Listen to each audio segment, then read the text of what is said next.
क्या रहे हो? इनको इनके सेल में डाल दो।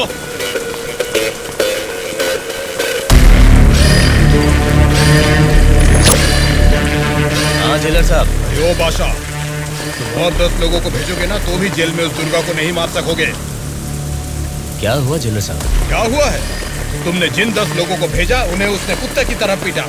मुझे तो लगता नहीं है उनमें से एक भी जिंदा बचेगा। आइंदा जेल के अंदर ऐसी बचकानी हरकत मत करना। जेल के बाहर ही निपटाओ। प्लानिंग जेल के बाहर करो। रखो फोन।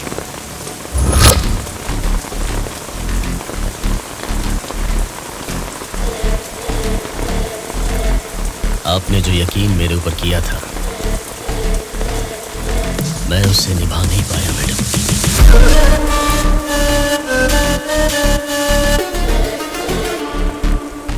आप ये गन लीजिए मैडम। इस गन से मुझे अभी इसी वक्त यहीं पे मार दीजिए, नहीं तो मुझे एक और मौका दीजिए। मैं खुद जेल में जाकर उस दुर्गा को मारूंगा।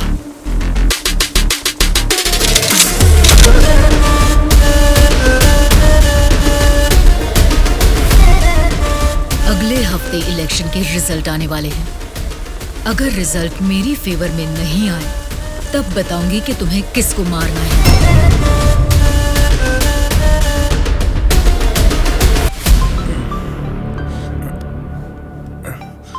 पार्टी ऑफिस से तो नहीं है। हेलो, क्या बात है सुब्बा राजू? आधी रात को मीटिंग क्यों बुलाया है? अरे आपको पता नहीं क्या, 10 दिन में इलेक्शंस का रिजल्ट्स है। सर्वे या कुछ तो आया होगा, उसे देख के मैडम को थोड़ा टेंशन आ गया होगा। वही बात है ना? वजह यही होगी सर, और क्या होगा। आधी रात को अचानक मीटिंग रख के आप सबको यहाँ बुलाने के लिए मुझे माफ कीजिए। कोई बात नहीं मैडम, आपके लिए, अपने पार्टी के लिए इतनी तकलीफ तो ले सकते हैं। वैसे इस मीटिंग में क्यों बुलाया हमें मैडम? क्योंकि सभी वोटिंग सर्वेस चेक किए गए हैं। सर्वे में ये पता चला है कि पूरे राज्य की 175 असेंबली सीटों में इस बार सत्ता वाली पार्टी को 40% और विपक्ष की पार्टी को 42% सीट्स मिलने की संभावना है। और बचे हुए असेंबली सीटों में इंडिपेंडेंट कैंडिडेट्स के जीतने की आशंका है। इसीलिए इस बार हमारी पार्टी को सरकार बनाने के लिए 10 सीटें हर हाल में चाहिए। इन 10 सीटों को हमें पक्का करना होगा। इसीलिए पूरे राज्य में जितने भी जीतने वाले इंडिपेंडेंट कैंडिडेट्स खड़े होंगे उन सबको हमारी पार्टी में शामिल करना होगा, तभी हम सरकार बना पाएंगे। अब हम सबको क्या करना होगा मैडम? आपके एक इशारे पे आपके लिए काम करने के लिए आपके पीछे 100 लोग हैं जो कुछ भी कर सकते हैं। उनको ठुकरा के इतनी भारी बारिश में अगर आप मुझे ढूंढते हुए आए हैं तो मैं समझ सकता हूँ मैटर कितना सीरियस है। बोलिए बादशाह, आपके लिए क्या कर सकता है? राज्य भर में जीतने वाले उन इंडिपेंडेंट कैंडिडेट्स के ऊपर हमें जल्द से जल्द ग्राउंड लेवल पर काम शुरू करना होगा। विपक्षी पार्टी कोशिश करे उससे पहले हमें ही उनको खरीदने की कोशिश करनी है। आज इस उम्र में भी इतने सालों से मैं एक विपक्ष की पार्टी ही चला रही हूँ बादशाह। इसीलिए चाहे कुछ भी हो जाए सरकार तो हमारी ही बननी चाहिए बादशाह। आपकी बात सही है मैडम, लेकिन इस दरमियान सरकारी पार्टी से मिला हुआ वो गुंडा दुर्गा हमारी तरफ आने वाले इंडिपेंडेंट्स को अपनी तरफ नहीं खींचेगा, इसकी क्या गारंटी है? काटने वाले कुत्ते को बांध के रखते हैं, इसीलिए इस बार उसके ऊपर नॉन बेलेबल केसेस लगवाकर उसे जेल में बंद रखा है। इसका मतलब हमारे लिए कोई खतरे की बात नहीं है ना मैडम? इस काम को अंजाम देने के लिए तुम्हें एक काम करना होगा। क्या करना है बोलिए मैडम। सेंट्रल जेल में एक कैदी है।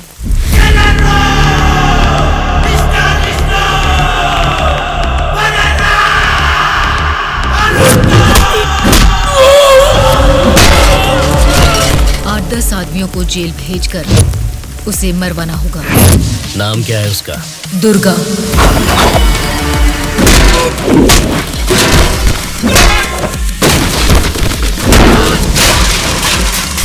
He is the most dangerous animal.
here to break it all.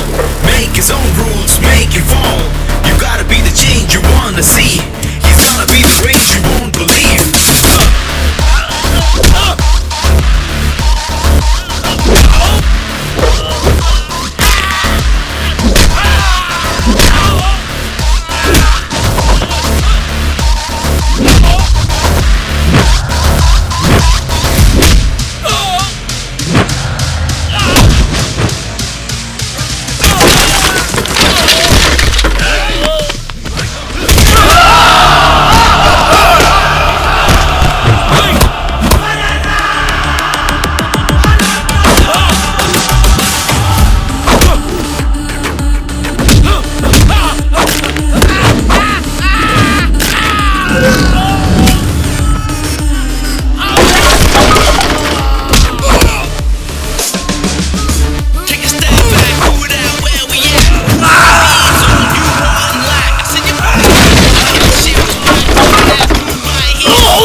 आप उसे मुझ पे छोड़ दीजिए मैडम, मैं देख लूंगा।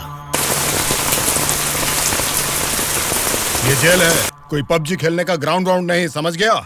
बोल क्यों नहीं रहा है? क्यों मारा उन लोगों को? नजरें नीची करो। कायदे में रहोगे तो फायदे में रहोगे मुन्ना, नहीं तो मेरे बारे में तुम जानता नहीं हो, सीधे तिहाड़ जेल में फेंक दूंगा। ए, तुम लोग क्या देख रहे हो? इसे ले जाके सेल में डाल दो। जेलर साहब। क्या हुआ बादशाह? बात क्या है? मैं अपने 10 छोकरों को आपके जेल भेज रहा हूँ। इस बार किसे टपकाना है? दुर्गा नाम है उसका। दुर्गा बोले तो वो सरकारी पार्टी का आदमी है ना?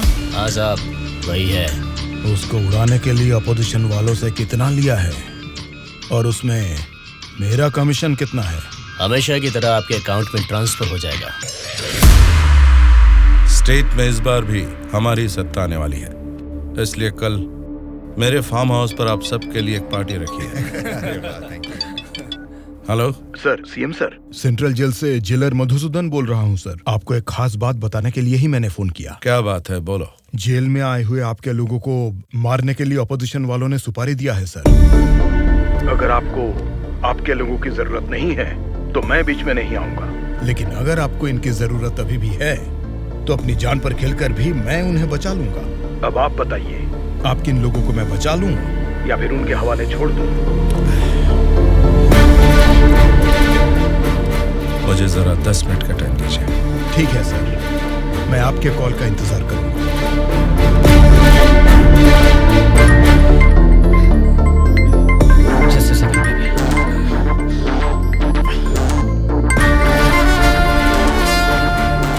हेलो मामा, बोलिए। जेल में दुर्गा को उड़ाने के लिए ऑपोजिशन वाले प्लान कर रहे हैं। वो अभी भी हमारे लिए कोई काम का है क्या? अरे मामा, अब पूरा काम उसी के हाथ में है मामा। अगर हाथ पर हाथ धरे बैठे रहे तो वो पार्टी फिर से सत्ता में आ जाएगी, तो फिर वो हमारे किस काम का रहेगा? इस बार जैसा आप सोच रहे हैं, सत्ता हमारे हाथ में नहीं है मामा। 70% उन्हीं के फेवर में है। ये बात तुझे कैसे पता? इलेक्शन सर्वे रिपोर्ट्स में वो हमसे ज्यादा स्ट्रॉन्ग है मामा। अगर वोट्स काउंटिंग में भी वो हमसे आगे निकले तो हमें कुछ और एमएलएस की जरूरत पड़ेगी मामा। अब उनको धमका के डरा के हमारी पार्टी में लाने के लिए हमारे लिए दुर्गा ही लास्ट ऑप्शन है मामा। And he is the most powerful weapon we have today. और हमारे धंधे में तो गधे को भी बाप बनाना पड़ता है। और हमें अगर गवर्नमेंट फॉर्म करना है तो किसी भी हाल में हमें दुर्गा चाहिए मामा।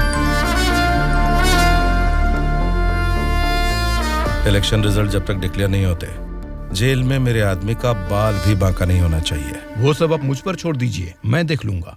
लेकिन आपके आदमियों को प्रोटेक्ट करना है तो बहुत बड़ा अमाउंट खर्च हो सकता है सर। वो मैं देख लूंगा। सर, मेरा एक छोटा सा डाउट है सर। क्या डाउट है? आपने दुर्गा को मरवाने के लिए पैसे लिए थे ना, अब बचाने के लिए पैसे ले रहे हैं। ये बात मेरे पल्ले नहीं पड़ी सर, मुझे थोड़ा कंफ्यूजन हो रहा है। पागल कहीं। इसी को अंग्रेजी में पॉलिटिक्स बोलते हैं और हमारी भाषा में बोलते हैं राजनीति, समझे?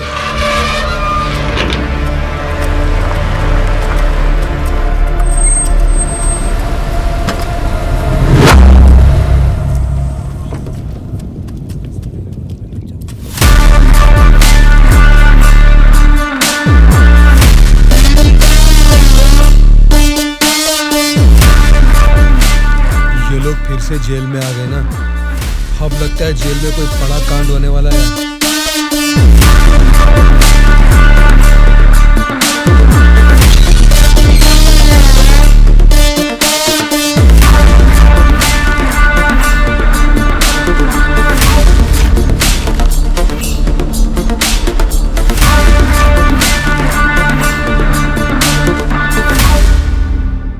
उसे कब मारने का सोचा है? हो सके तो आज ही। आज छोड़ देना, कल विजिटिंग आवर्स है, मुमकिन नहीं होगा। परसों मारने का प्लान बनाओ। ठीक है फिर। लेकिन एक बात अच्छी तरह से समझ लो, दुर्गा को मारने के लिए मैं तुम लोगों को आधे घंटे का टाइम दे सकता हूँ। आधे घंटे में ही काम निपटाना होगा, और अगर नहीं मार सके तो उसे दोबारा मारने का मौका नहीं मिलेगा। जाओ।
बहरा है क्या?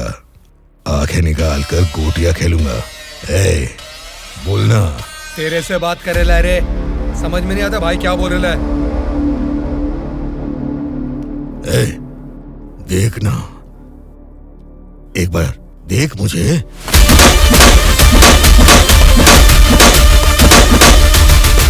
मेरे बारे में तुम जानते नहीं हो, सीधे तिहाड़ जेल में फेंक दूंगा।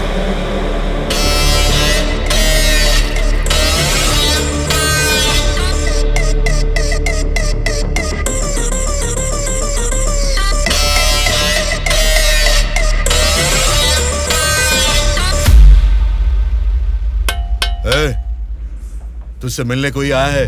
मिलने।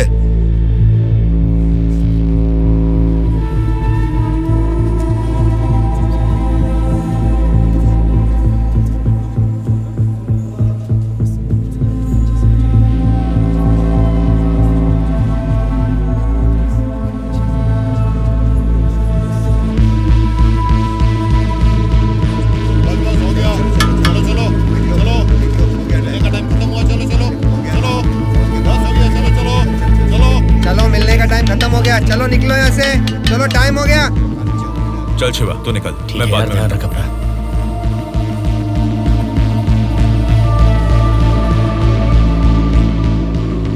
शिवा, भावना कैसी है? देखा, अभी याद आई ना तुझे उसकी? मुझे लगा तू भूल गया था।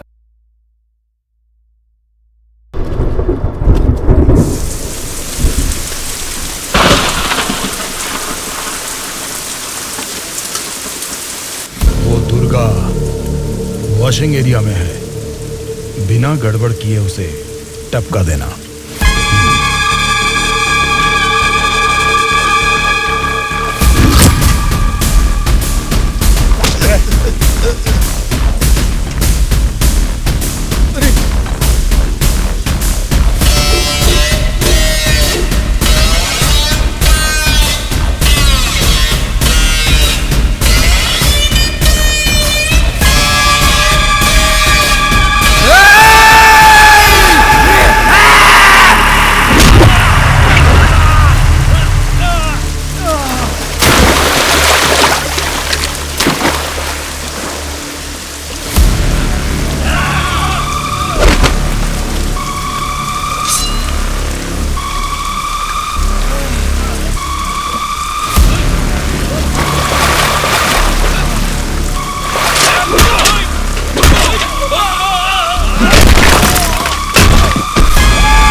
क्या रहे हो?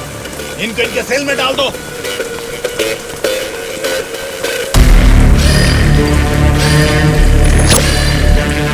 हाँ जेलर साहब। यो बादशाह, तुम और 10 लोगों को भेजोगे ना तो भी जेल में उस दुर्गा को नहीं मार सकोगे। क्या हुआ जेलर साहब? क्या हुआ है? तुमने जिन 10 लोगों को भेजा उन्हें उसने कुत्ते की तरह पीटा। मुझे तो लगता नहीं है उनमें से एक भी जिंदा बचेगा। आइंदा जेल के अंदर ऐसी बचकानी हरकत मत करना। जेल के बाहर ही निपटाओ। प्लानिंग जेल के बाहर करो। रखो फोन।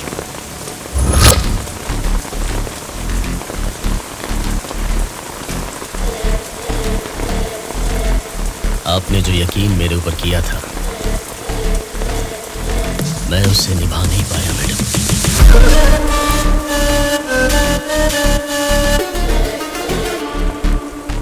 आप ये गन लीजिए मैडम। इस गन से मुझे अभी इसी वक्त यहीं पे मार दीजिए, नहीं तो मुझे एक और मौका दीजिए। मैं खुद जेल में जाकर उस दुर्गा को मारूंगा।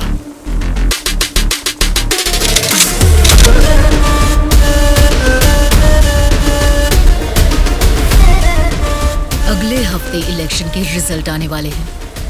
अगर रिजल्ट मेरी फेवर में नहीं आए तब बताऊंगी कि तुम्हें किसको मारना है।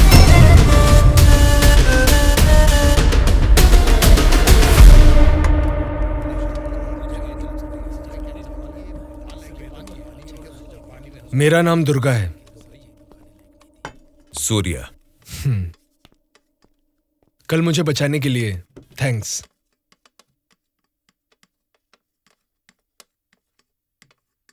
तुम्हारे बारे में सुना था, तुम किसी मर्डर केस में जेल आए हो।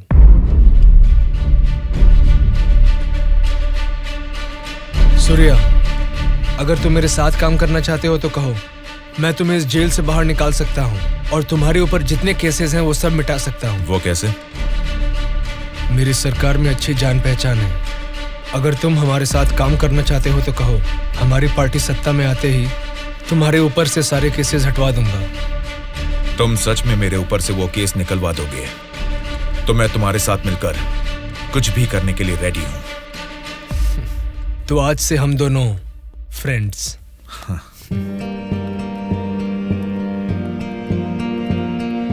अच्छा, उस दिन वो लोग तुम्हें मारना क्यों चाह रहे थे? ऑपोजिशन वाले तो मुझे कई दिनों से मारने की कोशिश कर रहे थे, क्योंकि उन्हें इस बार जेल में मौका मिल गया, इसीलिए वो मुझे मारने आ गए।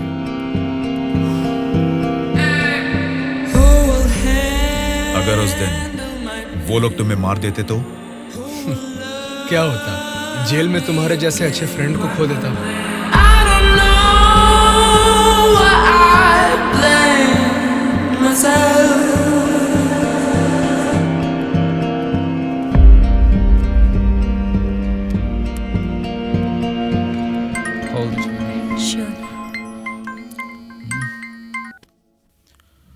हेलो, मैं दुर्गा बोल रहा हूँ। बोलो दुर्गा। यहाँ जेल में मैं एक आदमी से मिला। किसी छोटे मोटे मर्डर केस में अंदर आया है, लेकिन उसकी हिम्मत अलग ही लेवल की है भाई। वो तो ठीक है, लेकिन क्या वो हमारे काम आएगा? बेशक वो हमारे काम आएगा भाई। ठीक है, इस बार इलेक्शन रिजल्ट्स अगर हमारे फेवर में नहीं आए तो तुम्हें बाहर आना पड़ेगा। ठीक है भाई। तब मैं मामा से बात करके तुम्हारे साथ उसको भी बाहर लाने का प्लान करूँगा।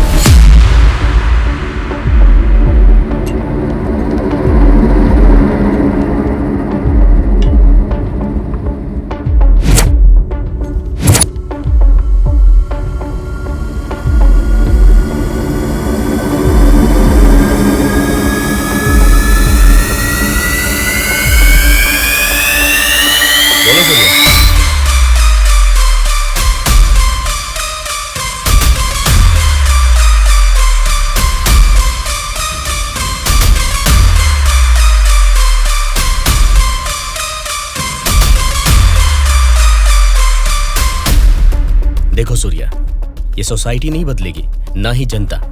ये 100 साल के इतिहास में तुम्हें कभी लगा है कि वोट डालने का तरीका बदला है?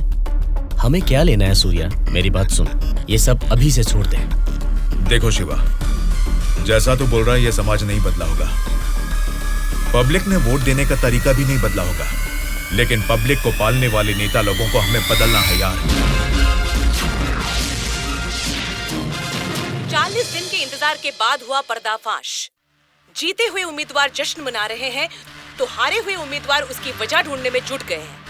जनता के वोट ये बता रहे हैं कि उन्हें किसी से कोई बैर नहीं।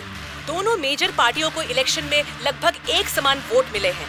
राज्य की पूरे 120 असेंबली सीटों में से सरकारी पार्टी को 48 सीट मिले हैं, वहीं ऑपोजिशन पार्टी को 52 सीट मिले हैं। बाकी 20 सीटें इंडिपेंडेंट एमएलएस को मिले हैं और वो ही तय करेंगे कि राज्य में सरकार किस पार्टी की बनेगी। अब उनमें से कितने लोग कौन सी पार्टी को समर्थन करेंगे, राज्य की सत्ता कौन सी पार्टी को जाएगी, ये सब जानने के लिए शक्ति परीक्षण होने तक सबको इंतजार करना ये होगा। क्या है सर, इस बार ऐसे कैसे हो गया? अब हम क्या करेंगे सर? इस बार भी गवर्नमेंट हमारी ही बनेगी।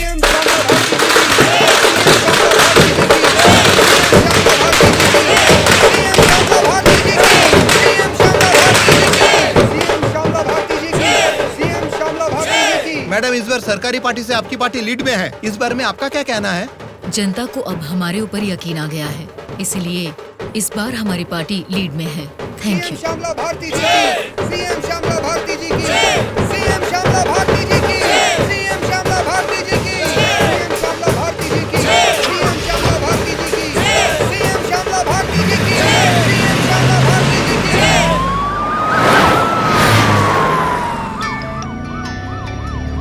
मैडम, सीएम राम मोहन राव जी का फोन आया है। बोलिए एक्स सीएम राम मोहन राव जी, कैसे लगे आपको इस बार के इलेक्शन के नतीजे? इस बार 4 सीट आपको ज्यादा मिली है, ऐसा सोचकर ये मत समझिए कि जीत आपकी हुई है। मिस श्यामला भारती जी, आपको सरकार बनाने के लिए आपकी पार्टी का और 10 एमएलएस की जरूरत है। अगर 10 एमएलएस को खरीद लिया तो भी 10 दिन के अंदर शक्ति परीक्षण के लिए उनका वहाँ होना बहुत जरूरी है। तो जाहिर है कि आपकी पार्टी को मेरी पार्टी से भले 4 सीटें ज्यादा आई है या मेरी पार्टी को 4 सीटें कम आई है, तो भी आखिर में असेंबली में आपकी जगह हमेशा की तरह विपक्ष में ही रहेगी। ये बात मत भूलिएगा मिस श्यामला भारती जी। ठीक है राम मोहन राव जी, इस बार संसद में हम विपक्ष में रहेंगे या आप विपक्ष में रहेंगे, देखते हैं। Good luck.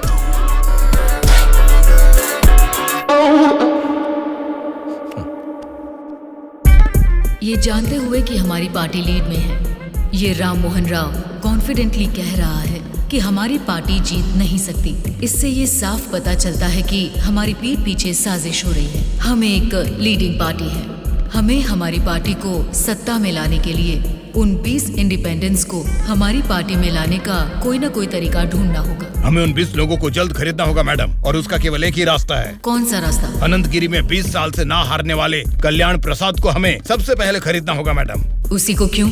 वही किंग मेकर है मैडम। जितने भी 20 इंडिपेंडेंट उम्मीदवार है वो सब उसी के हाथ में रहते हैं। तो फिर जल्द से जल्द बुलवाइए उसे। कल्याण प्रसाद को फोन करके कहो कि तुरंत मेरे फार्म हाउस पर आकर मुझसे मिले। ओके? ठीक है सर।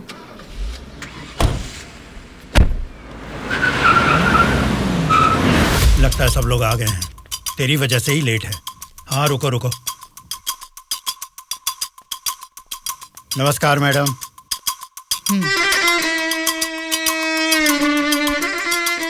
मैडम डायरेक्टली पॉइंट पर बात करेंगे, इससे दोनों का टाइम बचेगा। मैं भी सीधे पॉइंट पर आकर बात करूंगी।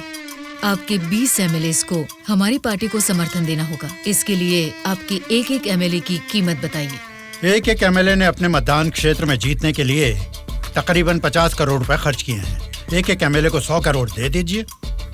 क्या मतलब? एक एक एमएलए को 100 करोड़? मतलब इसके हिसाब से 20 एमएलएस को 2000 करोड़? हाँ मैडम। इतना क्यों? मार्केट में आजकल रेट बहुत बढ़ गए मैडम। एक जमाने में खाना पकाने का तेल 100 रुपए लीटर मिलता था और अब 230 रुपए हो गया है। फिर भी लोग खरीद रहे हैं ना। वैसे जनता के बारे में हम कुछ सोच रहे हैं क्या? नहीं ना। इसीलिए जैसे चीजों के दाम बढ़ गए हैं, वोटर्स ने भी अपने रेट बढ़ा दिए हैं मैडम। एक टाइम पे 1000 रुपए में मिलने वाले वोट अब 5000 में मिलते हैं।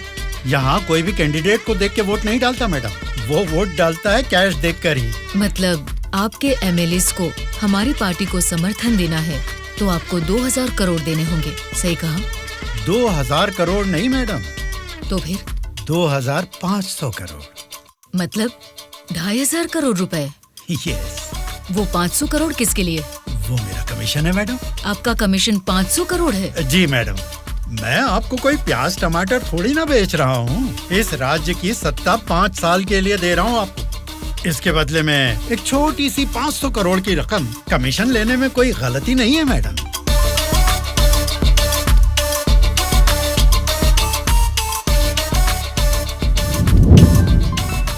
सत्ताधारी पार्टी का phone.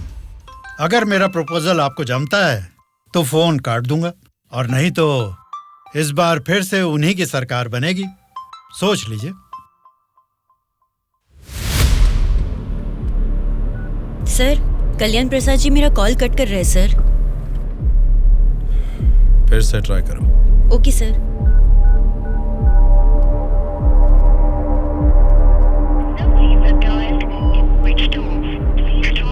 Sir, phone switch off आ रहा है सर।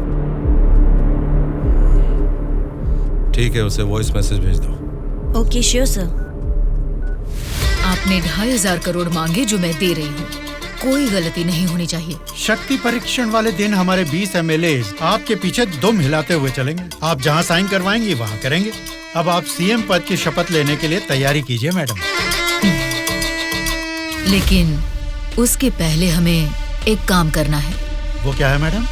आपने मुझसे हाथ मिला लिया है, ये खबर राम मोहन राव को जरूर पता चल जाएगी। हमें हमारे एमएलएस को सेफ रखना होगा। इसलिए उन सभी एमएलएस को राम मोहन राव से सेफ रखने के लिए मैंने बेंगलुरु में एक स्टार होटल पूरा बुक कर लिया है। शक्ति परीक्षण होने तक वो सारे उधर ही रहेंगे। आपके एमएलएस के साथ हमारे एमएलएस को भी मिलाकर उधर भेजेंगे तो वो सब साथ में वहाँ सेफ रहेंगे। आपकी बात सही है मैडम, पर उस राम मोहन राव के डर से सिटी से इतनी दूर बेंगलुरु में एमएलएस को रखने की जरूरत नहीं है मैडम। वो क्या है ना, शहर के बीचों बीच मेरे कंट्रोल में एक जगह है जिसके बारे में किसी को नहीं पता। ये 10 दिन हम अपने एमएलएस को वहीं छिपाएंगे तो टाइम भी सेव होगा और अपने लोग अपने ही साथ हैं ये भरोसा भी रहेगा। लेकिन उतनी सेफ प्लेस इस सिटी में कहाँ है? सॉरी मैडम, शक्ति परीक्षण होने तक उस जगह के बारे में मैं आपको भी नहीं बताऊंगा। ठीक है, फिर आपके एमएलएस के साथ हमारे एमएलएस को भी आपकी बताई हुई जगह पर भेजूंगी। देखना कोई भूल ना हो। Okay madam. सत्या। हाँ सर। सर, श्यामला भारती जी ने कल्याण प्रसाद जी को 2500 करोड़ में खरीद लिया। अब हमारी हालत क्या होगी सर? हमारी सरकार गिर गई क्या? सर, इलेक्शन में मैंने 100 करोड़ खर्च किया। अब मेरा क्या होगा सर? बताइए सर। क्या होगा? बस चुप हो जाओ। परेशान होने की जरूरत नहीं है। शक्ति परीक्षण में अभी टाइम है। मैं जानता हूं मुझे क्या करना है। आपकी बात मुझे समझ आ गई। अभी मुझे क्या करना है बोलिए।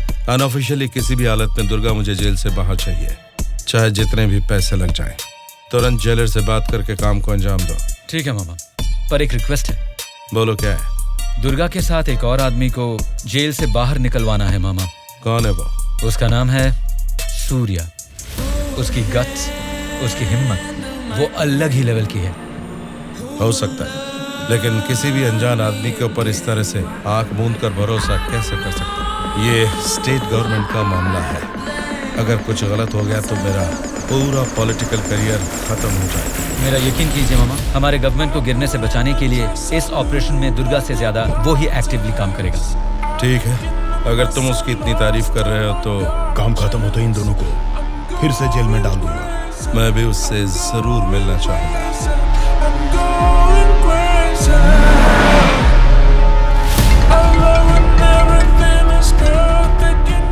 हेलो मैडम, मुझे आपको एक इन्फॉर्मेशन देनी है। हाँ बोलिए। जेल से दुर्गा भाग गया है, अपने एमएलए को संभालिए।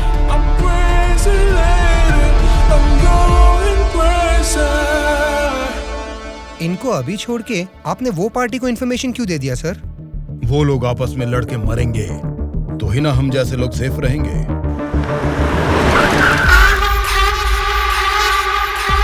आज रात यहीं पे रुकना, कल सवेरे 8 बजे मामा से मीटिंग हो सकती है। कॉल आते ही यहाँ से निकल जाना। मैडम, कल रात ही मैंने अपने सभी लोगों को सेफ जगह पर शिफ्ट किया है और यहाँ वो सारे लोग बहुत ही एंजॉय कर रहे हैं। वो ठीक है, पहले मेरी बात सुनिए।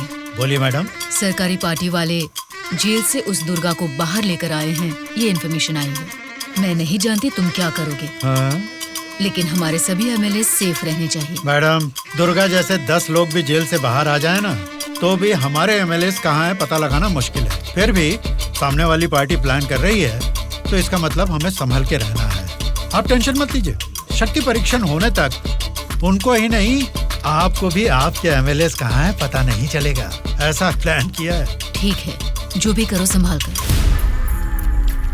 इलेक्शन रिजल्ट के बारे में इस बार भी मेरा अंदाजा गलत निकला। लगता है सत्ता हाथ से जाने वाली है। तुम दोनों को क्या करना है ये तुम सोचो, चाहे जितने पैसे खर्च हो जाएं। लेकिन उस श्यामला ने जिन 20 इंडिपेंडेंट एमएलए को खरीदा है वो किसी भी तरह मुझे चाहिए। तुम लोगों का क्या प्लान है, बताओ क्या करोगे? उन सबको किडनैप करेंगे सर। किडनैप? हाँ सर। 20 एमएलए को किडनैप करना तुम्हें स्कूल के बच्चों को किडनैप करने के जैसा लग रहा है क्या? 20 एमएलए नहीं सर, ऑपोजिशन एमआईयू को मिलाकर पूरे 72 एमएलए हैं सर। क्या 72 लोग? आपकी पार्टी से जीते हुए 48 एमएलए के साथ पूरे 120 एमएलए को आपके बेंगलुरु वाले फार्म हाउस में बिना बंदी बनाए इस बार आप सीएम नहीं बन सकते हैं सर। ऑपोजिशन एमएलए तक तो ठीक है, लेकिन हमारे एमएलए क्यों? वो तो हमारे ही लोग हैं ना। राजनीति में सब कुछ हो सकता है सर, सब कुछ जायज है। सत्ता का पलड़ा जिस तरफ है वो उस तरफ चले जाएंगे। यहां जीतने से ज्यादा सत्ता जरूरी है सर। अभी की सिचुएशन में अपने एमएलएस को हमें ही बचाना है सर, इसलिए हमें उनके साथ हमारे एमएलएस को भी बंदी बनाना ही होगा सर। तुम्हारा प्लान सुनने में तो ठीक ही लग रहा है, लेकिन ऑपोजिशन एमएलएस को किडनैप कैसे करोगे? यह मुमकिन है क्या? सत्ता की जंग हर कोई जीतना चाहता है, पर जीत सिर्फ एक की ही होती है और उसी को वीर कहते हैं। मैंने आपको जिसके बारे में बताया था ये वही है सर। तो जरा बताओ कि शुभ काम का मुहूर्त कब है? इस शुक्रवार को ही आपके सभी एमएलए को बस में बिठा के दुर्गा को सौंप दीजिए। दुर्गा उनको बेंगलुरु हाईवे के एक ढाबे पर लेकर आएगा। इसी बीच ऑपोजिशन के सभी एमएलए को किडनैप करके लाने का जिम्मा मेरा होगा। गुड। तुम्हारे प्लान के साथ तुम्हारा कॉन्फिडेंस भी मुझे अच्छा लगा।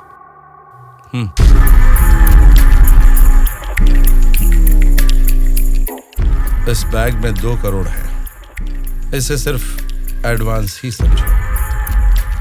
जैसा सोचा है, अगर काम वैसा ही हुआ तो तुम्हारे ऊपर जितने भी केस हैं उनको हटाने के साथ ही इस तरह के कई बैग्स तुम्हें मिलेंगे। इस बार भी आप ही सीएम पद की शपथ लेंगे, उसके लिए तैयार रहिए।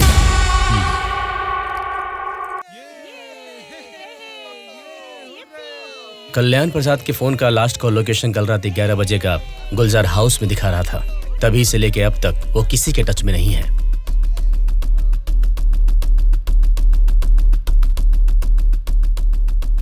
तो फिर वो पक्का गुलजार हाउस में ही है।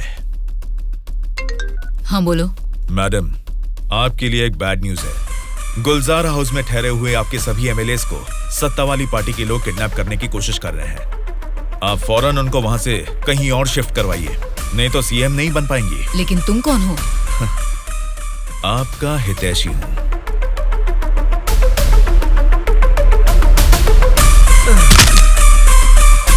चलिए बैठिए आप लोग अंदर।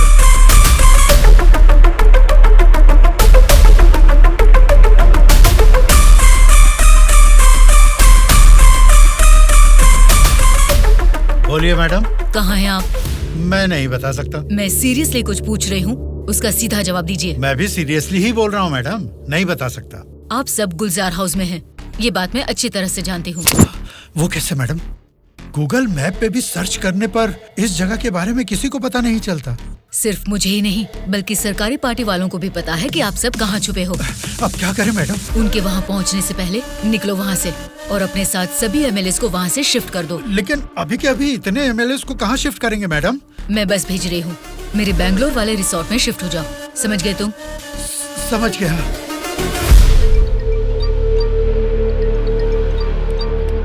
जी मैडम। बादशाह, तुम्हें मेरा एक काम करना होगा। बोलिए मैडम। हमारे सभी एमएलएस को हम अर्जेंटली एक बस से बैंगलोर रिसोर्ट में शिफ्ट कर रहे हैं। हमारी बस सेफली बैंगलोर पहुंचे तब तक तुम्हें उसे फॉलो करना है। ठीक है मैडम। तुरंत अपने आदमियों के साथ बैंगलोर हाईवे पर वेट करो। Okay madam.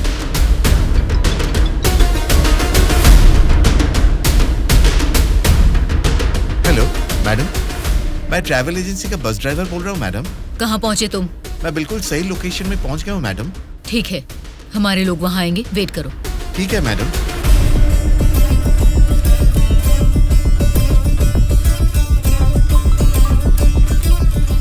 हाँ बोलिए मैडम।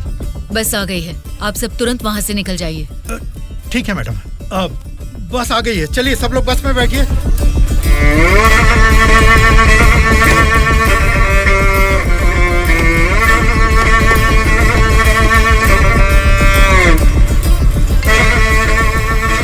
मैडम, सब लोग बस पे चढ़ गए मैडम। अभी निकल सकते हैं क्या मैडम? Okay madam. बोलो सूर्या। दुर्गा, हमारा प्लान सक्सेस हुआ। अब सभी एमएलएस मेरे कब्जे में हैं। तुम हाईवे के ढाबे पे वेट करो, मैं भी पहुंचता हूँ। ओके। क्या रे, कुछ पता? बोली मैडम। बस निकल गई है और थोड़ी ही देर में बैंगलोर हाईवे एंटर करेगी। अगर कोई भी हमारी बस को फॉलो करता हुआ दिखे तो उसे वहीं मार देना।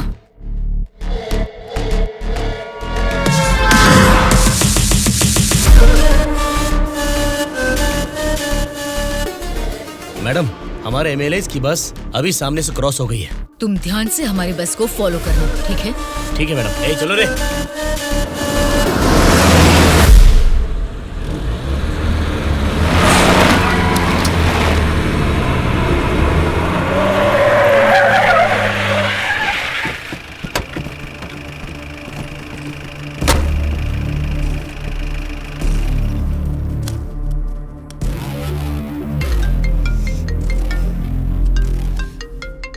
बोलो बादशाह। हाँ मैडम, अभी हमारी बस हाईवे के बाजू में एक ढाबा के पास रुकी हुई है। नाइट जर्नी है ना बादशाह, चाय कॉफी पीने के लिए रुके होंगे। अब इतना भी फोन करके बताओगे? Madam madam. अब क्या हुआ बादशाह? हमारे बस के पीछे ही एक और बस आके रुकी है। और एक बस? हाँ मैडम, देखने में तो सरकारी पार्टी की एमएलए की बस लग रही है। क्या सरकारी पार्टी के एमएलए की बस? हाँ मैडम, पक्का उन्हीं लोगों की बस है मैडम। सच में? लेकिन उनकी बस वहाँ क्यों आई है? पता नहीं चल रहा मैडम। जैसे हम अपने एमएलए को बैंगलोर भेज रहे हैं, वैसे ही वो अपने एमएलए को शायद किसी सेफ जगह पर भेज रहे होंगे। हो सकता है, फिर भी दोनों बस एक ही जगह पर एक ही समय पर ये कैसे हो सकता है? तुम एक काम करो बादशाह, हमारे MLAs की बस वहाँ से सुरक्षित निकल जाए, तब तक उनकी बस पर तुम कड़ी नजर रखना। ठीक है मैडम।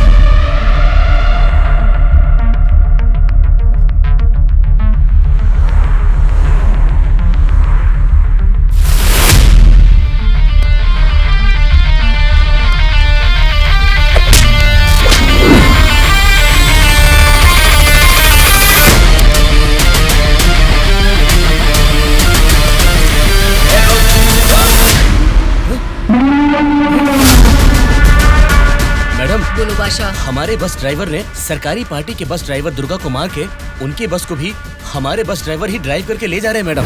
व्हाट? उनकी बस को हमारे ड्राइवर क्यों ले गए हैं? मुझे भी कुछ समझ में नहीं आ रहा मैडम। ठीक है, मैं अपने ड्राइवर को फोन करके पता लगा लूंगी। पहले तुम हमारी बस को फॉलो करो। Okay madam.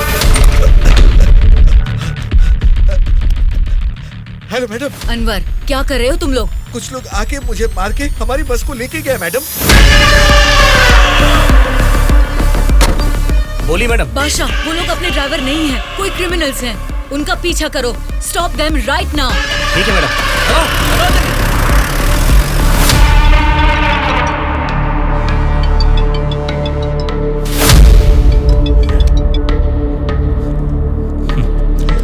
बोलिए श्यामला जी, इस वक्त कैसे याद किया? बड़े रिलैक्स्ड मूड में लग रहे हैं आप। एक शॉकिंग न्यूज सुनाऊं आपको? बताइए, क्या है वो? अभी तक मैंने सोचा कि संसद में आपके और मेरे बीच में स्पर्धा है, लेकिन हमारी इस स्पर्धा में किसी तीसरे ने एंट्री ली है। उसने क्या किया है, अगर ये आपको बताऊंगी तो बहुत बड़ा झटका लगेगा। वो तीसरा कौन है और उसने क्या किया है, ये आप बताएंगी तभी तो पता चलेगा कि मुझे बड़ा झटका लगेगा या नहीं। जेल में से आपने एक जानवर को बाहर निकलवाया मिस्टर राव। उस जानवर को मारकर उस तीसरे ने हमारे MLAs के साथ आपके MLAs को भी किडनैप करके वहाँ से भाग गया है मिस्टर राव। अगर मुझे पता चला कि उस तीसरे और आपके बीच में कुछ कनेक्शन है, तो मेरी एक बात याद रखना, आपका पॉलिटिकल करियर मैं पूरी तरह से बर्बाद कर दूंगी मिस्टर राम मोहन राव।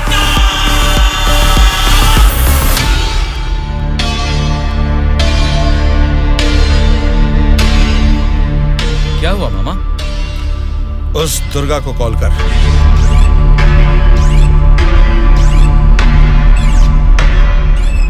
वो फोन नहीं उठा रहा है। उसके फ्रेंड को कॉल कर।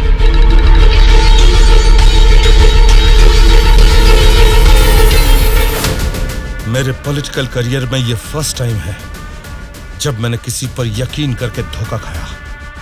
बोल, कौन है तू? बोला था ना, ये सत्ता की जंग हर कोई जीतना चाहता है, लेकिन किसी एक को ही जीत मिलती है, उसी को वीर कहते हैं। अब वो जंग शुरू हो चुकी है। वीर कौन है और वो जंग किस मकसद से कर रहा है, आगे आगे तुमको सब समझ में आएगा। तब तक के लिए वेट एंड सी।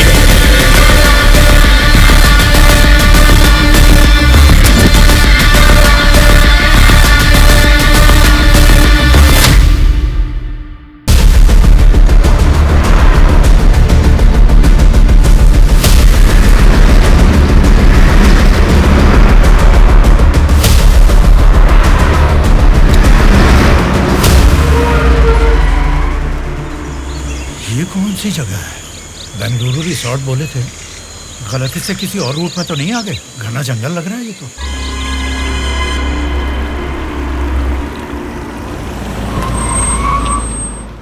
सर, वो क्या है कि तुम पर भरोसा करके काम सौंप दिया, इसके लिए तो मुझे खुद को जूते मारने चाहिए। अपना ये चेहरा फिर मुझे कभी मत दिखाना। पता नहीं कहां से एक अनजान आदमी को लाकर मेरे सर पर बैठा दिया। अब देखो उसने क्या किया है। सॉरी मामा। मर जाओ जाकर। उस DGP को फोन करके फार्म हाउस में आने के लिए कहो। ओके मामा। क्या रे, हमारी पार्टी ज्वाइन करने के लिए इस जंगल में आ गए तुम लोग? अरे जब लीड में हम हैं तो तुम्हारी पार्टी में आने की नौबत क्यों आएगी हमें? लीड में हम हैं बोलकर तुम सब लोग हमारी पार्टी में आ गए। देख लो, कुछ अकल है कि नहीं? वाली लीड नहीं, जीतने वाली भी अपनी ही पार्टी है। रुक जाओ, क्या है ये? इतना शोर कर रहे हो? आपस में लड़के कुछ नहीं मिलने वाला। हमें कुछ भी बोलिए, लेकिन हमारी पार्टी को कुछ मत बोलना, समझ गए? जरा सामने आओ और अपनी पार्टी की ताकत दिखाओ।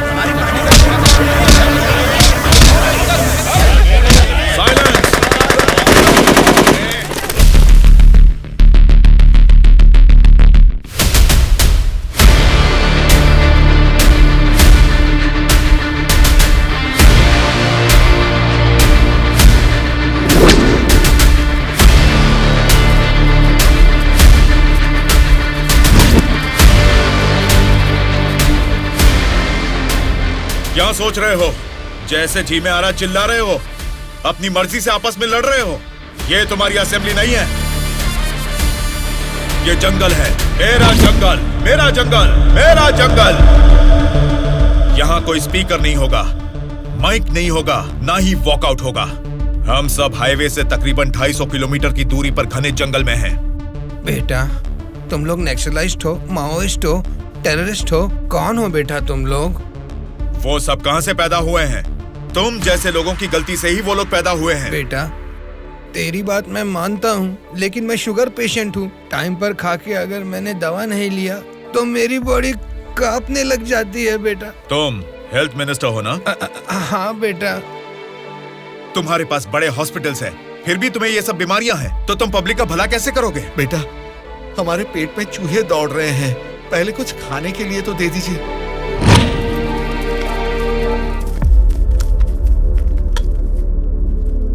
ये क्या खाना है? ये तो जेल के खाने से भी बदतर है। क्यों रे? तेरी राशन की दुकान में यही चावल तो बिकता है, फिर वो लोग कैसे खाते होंगे, कभी सोचा है?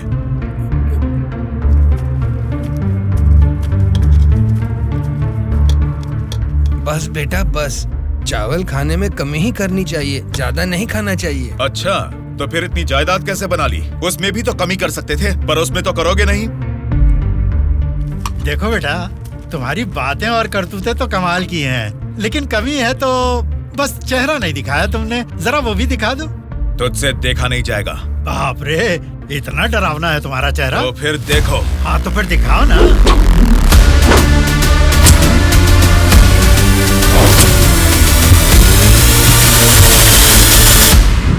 हमारी जिंदगी को लक्ष्य देता है ये महाविद्यालय, हमारे भविष्य को भी रचता है ये विद्यालय। स्वामी विवेकानंद ने कहा था कि देश का भविष्य युवा पीढ़ी के हाथों में है, लेकिन युवा होने के नाते हम क्या कर रहे हैं? देश के भविष्य से मुझे क्या करना है, ऐसा बोलकर हम खुद ही को स्वार्थी बनाते जा रहे हैं। मतलब हमारा पढ़ाई करना, नौकरी करना स्वार्थ है क्या? प्रॉब्लम पढ़ाई के बारे में या जॉब के बारे में नहीं है बेटा, तो फिर देश के भविष्य के बारे में ना सोचना ही प्रॉब्लम है। इसीलिए तो हर 5 साल में हम वोटिंग करके नेता लोगों को चुनते हैं। ये सब काम तो उनका है। वही तो हम लोगों की गलती है, वोट देते हैं और भूल जाते हैं। एक स्टूडेंट की हैसियत से फैसला करना आपके हाथ में नहीं है, लेकिन बेहतर समाज का निर्माण करने का सामर्थ्य आप में है। उन लोगों को खड़ा करके पूछने का हक भी आपको है। जब आप लोग ऐसा करेंगे, तब स्वामी विवेकानंद की बात सच होगी कि देश का भविष्य युवाओं के हाथों में है।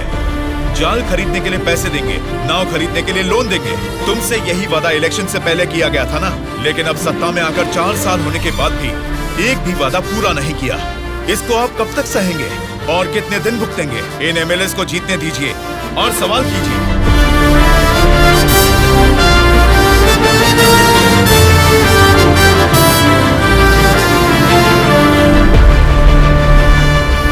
18 साल की उम्र होने के बाद ही हमारे देश में मतदान का हक क्यों दिया जाता है जानते हो? ताकि हम एक सही नेता को चुन सके। लेकिन हम क्या कर रहे हैं? हम बिना सोचे समझे और उनसे पैसे लेकर वोट डाल रहे हैं। अगर ऐसा ही चलता रहा तो कल को आपके बच्चे और फिर उनके बच्चे, हर किसी को इसी तरह की परेशानी होगी। हमें अब बिना सोचे समझे और पैसे लेकर वोट डालने की इस प्रथा को खत्म करना ही होगा। और अगर हमने ऐसा नहीं किया तो सबका नाश निश्चित है। आने वाली पीढ़ी को हम ये बताएंगे कि वोट की जो ताकत है उससे सरकार बदल सकते हैं। जनता की सच्चाई। स्टूडेंट सर, आजकल जनता के सामने समाज के बदलाव की बातें करते रहते हैं सर। आजकल ये फैशन हो गया है सर। ठीक है।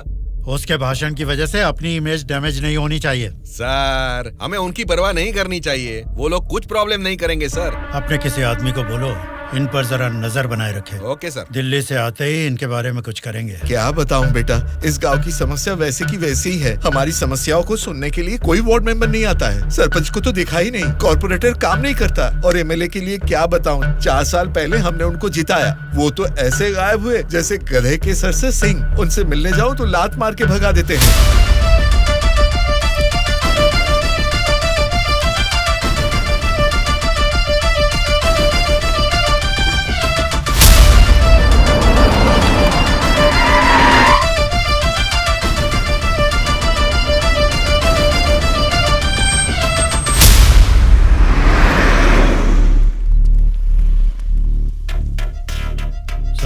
हाँ सर।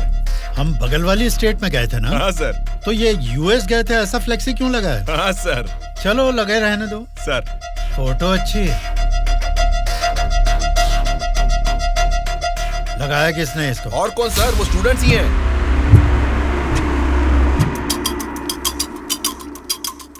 इन पोस्टर्स को देखकर वो एमएलए पक्का रिएक्ट करेगा। रिएक्ट तो करेगा, पर कैसे रिएक्ट करेगा वो पता नहीं चल रहा। जैसा भी रिएक्ट करें, कोई भी प्रॉब्लम आने तो हम सबका सामना कर लेंगे साथ में। जैसा आपने सोचा वैसा नहीं होगा। शक्ल से तो पढ़े लिखे लगते हैं, पढ़ाई की है तो नौकरी, अच्छी नौकरी कर लेते। ऐसे पेस्ट लगा के पोस्टर लगाने की गंदी हरकतें क्यों कर रहे हैं आप लोग? ये पॉलिटिक्स के चक्कर में क्यों फंस रहे हैं? ये एक दलदल है, एक बार इसमें उतर गए ना तो फिर इससे बाहर नहीं निकल पाओगे, समझ गए ना? मतलब आपकी नजर में वोटर की कोई वैल्यू नहीं? अरे बहुत सही कहा आपने। आपकी नजर में वोटर की बड़ी कीमत है, लेकिन हमें वोट की कीमत पता है। यही फर्क है आपकी और हमारी सोच में। एक बार वोट मिल गया ना, फिर वोटर को कौन पूछता है? 5 साल के लिए हम ही राजा, हम ही मंत्री। मतलब आपसे सवाल करने वाला कोई नहीं है क्या? अब तुम ही बताओ, जो लोग पैसा लेकर वोट डालते हैं उनको सवाल पूछने का अधिकार है? अभी जो भी हो रहा है वो इलेक्शन नहीं है, कलेक्शन है। हम वोट कलेक्ट करेंगे, वो पैसे कलेक्ट करेंगे। एक एक वोट का 5000, 1.5 लाख वोट हैं, मतलब 75 करोड़।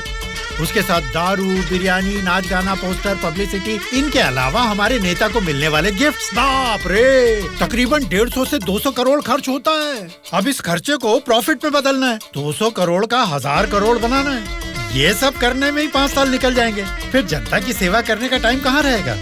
वैसे वोट बेचने वाले की हम सेवा क्यों करें?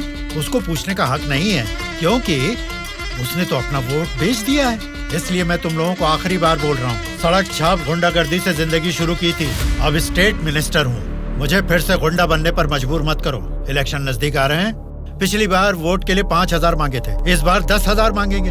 हमें इसके लिए तैयार रहना है। यहाँ वोट के लिए ही नहीं, सीट के लिए भी पैसे देने हैं। पार्टी हाईकमांड मेरी परवाह नहीं करेगी तो मुझे बहुत दिक्कत हो जाएगी।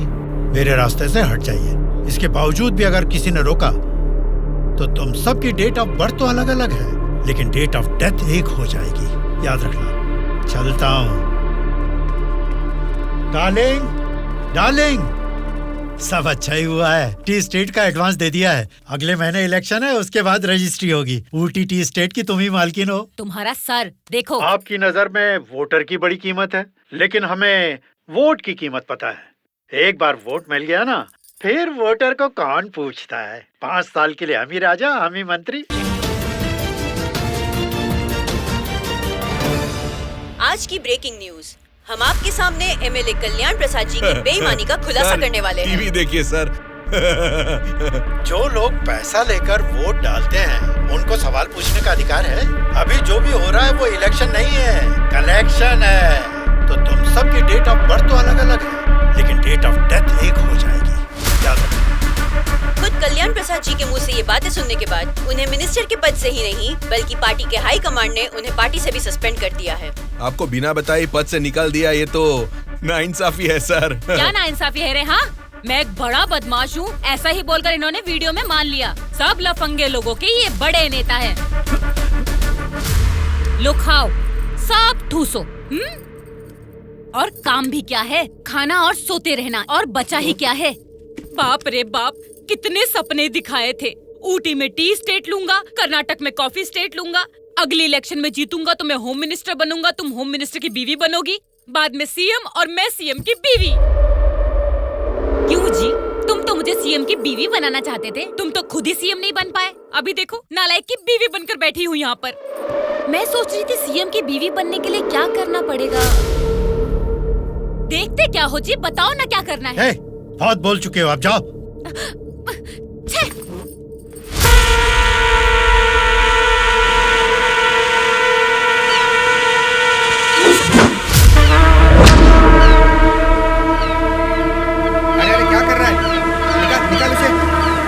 माफ कीजिए सर, अपने लोग हैं, मछली पकड़ना सीख रहे हैं, गलती से आपके ऊपर गिर गया। आप जाइए सर।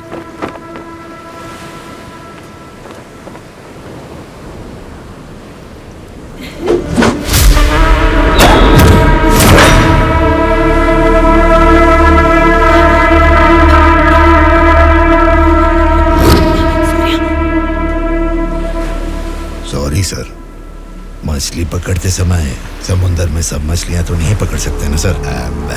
हमारे हाथ में आई हुई मछली पकड़ेंगे, गलत मत समझिए। अब जाइए।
किसने तुम सबको भेजा है? बता, जल्दी बता।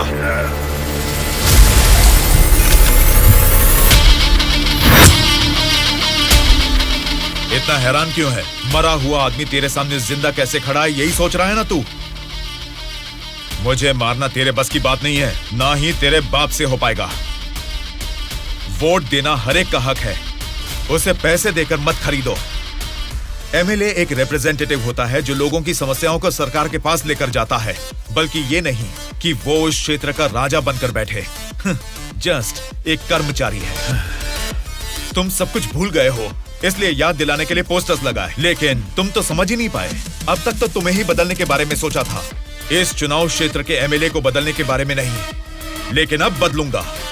अगले इलेक्शन में चुनाव के लिए रेडी हो जाओ। अब की बार कलेक्शन नहीं, इलेक्शन होगा।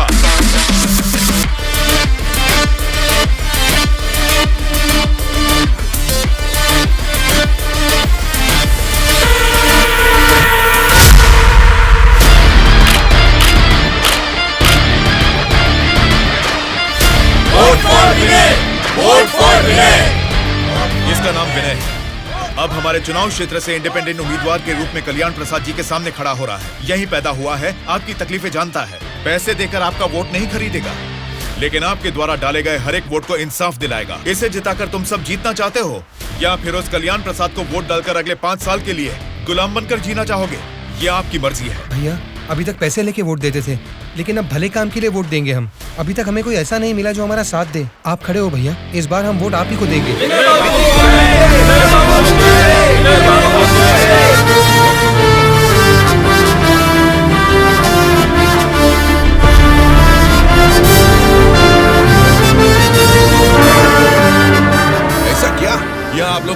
ताश खेल रहे हैं और वहाँ आपके सामने दूसरा लीडर खड़ा हो रहा है।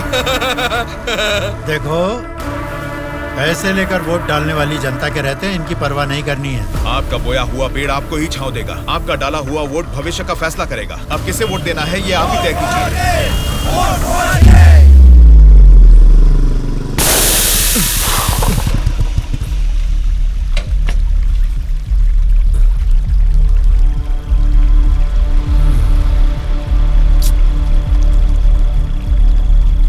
पंचर बना लो, पंचर। क्या बाबू, गाड़ी पंचर क्या? हाँ भाई, जरा अर्जेंटली जाना है। आप पंचर बना दोगे? बनाऊंगा ना। आगे जाके ये हमारे गांव का एमएलए बनेगा। पंचर थोड़ा खट से बना रे। तुम्हारे रोज जाने वाले रास्ते में अचानक तुम्हारी गाड़ी पंक्चर हो गई है, फर्क नहीं दिख रहा है क्या? उसके साथ जैसे गाड़ी पंक्चर हुई तभी पंक्चर वालों का हाजिर होना अजीब नहीं लग रहा है? वैसे तो इलेक्शन में खड़े होना भी अजीब बात है। आप तो एमएलए बन जाएंगे, असेंबली में चले जाएंगे, अपन तो इधर ही रह जाएगा ना। हम तो गुंडागर्दी ही करेंगे, और करेंगे भी तो क्या होगा? मारना, काटना, जलाना और बलात्कार करना। हम किसको मारेंगे, किसको काटेंगे जानते हैं? तेरे दोस्तों को। तेरे दोस्त सूर्या को बहुत बुरी मौत मारेंगे। बाद में बचेगा कौन जानते हैं आप? आपके साथ घूमती है ना वो गोरी गोरी लड़कियां, जैसे चाहे मजे करेंगे। अय्याशी करके मुंबई रेड लाइट एरिया में जाके बेच देंगे उनको। सोच लेना। चलो रे। आप सबको कुछ बताना चाहता हूँ, लेकिन आप लोग गुस्सा मत होना। तो फिर तुम वो बात ही क्यों कर रहे हो जिससे गुस्सा है? अरे वो बात नहीं है। अरे तो अब बता भी दो ना। मैं ये इलेक्शन नहीं लड़ूंगा। What? सच सच बताओ, क्या तुम्हें किसी ने डराया? ऐसा कुछ नहीं है, मैं ये इलेक्शन नहीं लड़ूंगा बस। तेरी आंखों में मुझे डर दिख रहा है। क्या बात है, बोल। हाँ यार, मैं डर रहा हूँ, तो अब क्या करूँ? अगर जान का डर था तो इस इलेक्शन में खड़ा होने के लिए तैयार क्यों हुआ? कल ही नॉमिनेशन की लास्ट डेट है। कल 3 बजे एमआरओ ऑफिस के पास हम सब तेरा वेट करेंगे। तू कल आ रहा है और नॉमिनेशन भी डालेगा। उल्टा सीधा बोलेगा तो इन सब के बारे में तो नहीं जानता, लेकिन मैं तुझे मारकर समुंदर में फेंक दूंगा। याद रखना, कल शाम को 3 बजे एमआरओ ऑफिस। चलो रे। कल हम तेरे लिए वेट करेंगे।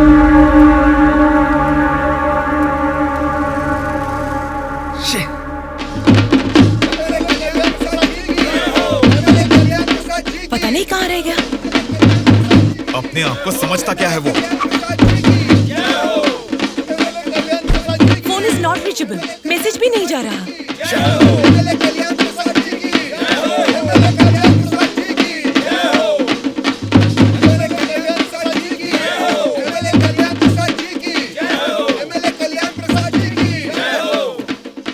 संभाल के रखना, बात के कार्यक्रम में काम आएंगे। नमस्कार वोटर महाराज, आपके अनमोल वोट आप मुझे ही देंगे ना? आप ही देंगे। अच्छा मुहूर्त निकलने से पहले नॉमिनेशन करके आता हूँ। नमस्ते।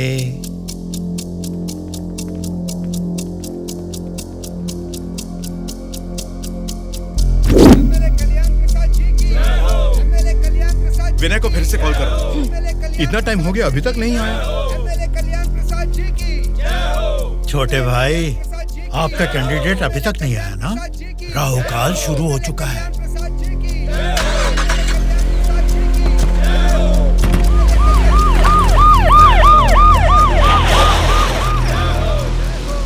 हम तुम्हें अरेस्ट करने आए हैं। हमें चलो बताते हैं।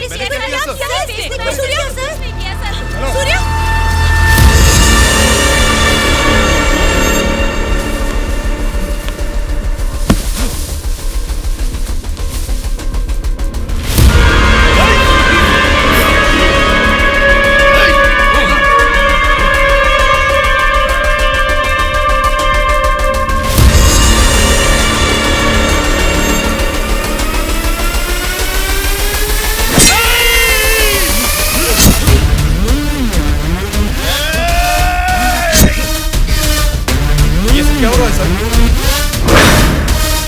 फायर रख अपना।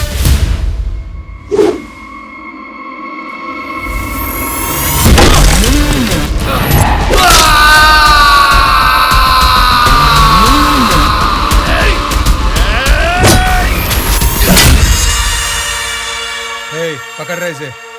सर ये सब क्या हो रहा है सर? हो रहा है नहीं, जो हुआ है वो बता रहा हूँ। पकड़ इसे।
इंस्पेक्टर साहब, छोटे भाई से कुछ बात करनी है। Okay sir.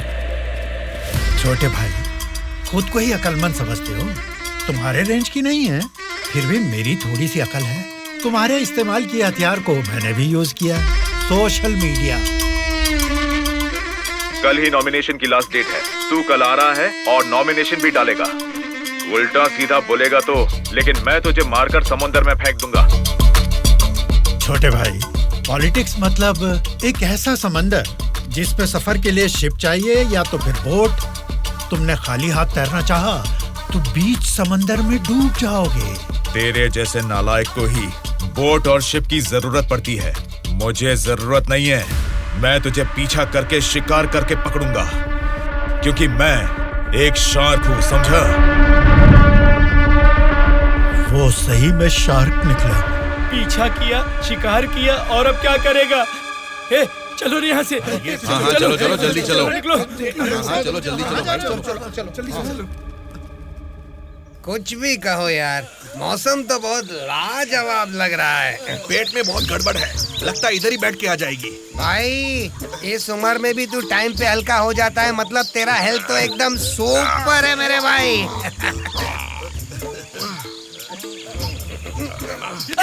अरे मेरा पेट गड़बड़ चल रहा है यार। मारे मर रहा हूँ, ऊपर से तुम लोग गोली चला रहे हो। तेरी गोली से हम लोग डरने वाले नहीं है, समझा? ठंडे ठंडे पानी से नहाना चाहिए, जाना या ना। तू पागल हो गया क्या? कोई अपना लीज खुला छोड़ के नहाता है क्या? मैं तो डर ही गया। मेरे लीज पे बुरी नजर डालता है। घर में बाप भाई है कि नहीं? अभी भी तेरा लीज जीत रही है, एनाकोंडा नहीं बना पाया। तुम लोगों को लीच और एनाकोंडा में फर्क नहीं समझता है क्या? लीच हो या एनाकोंडा हो, बीन बजाने से भी कोई फर्क नहीं पड़ने वाला है। अरे इस जंगल में बीन अरे ठीक से नहाने भी नहीं देता है, ठीक से हल्का भी नहीं होने दिया, गोलियां पे गोलियां चलाया जा रहा है। ये क्या हाल हो गया हमारा? एक नहीं, दो नहीं, पूरे 120 एमएलएस को प्री प्लान तरीके से किडनैप करके ले गया है। मेरी समझ में नहीं आ रहा क्या करूं।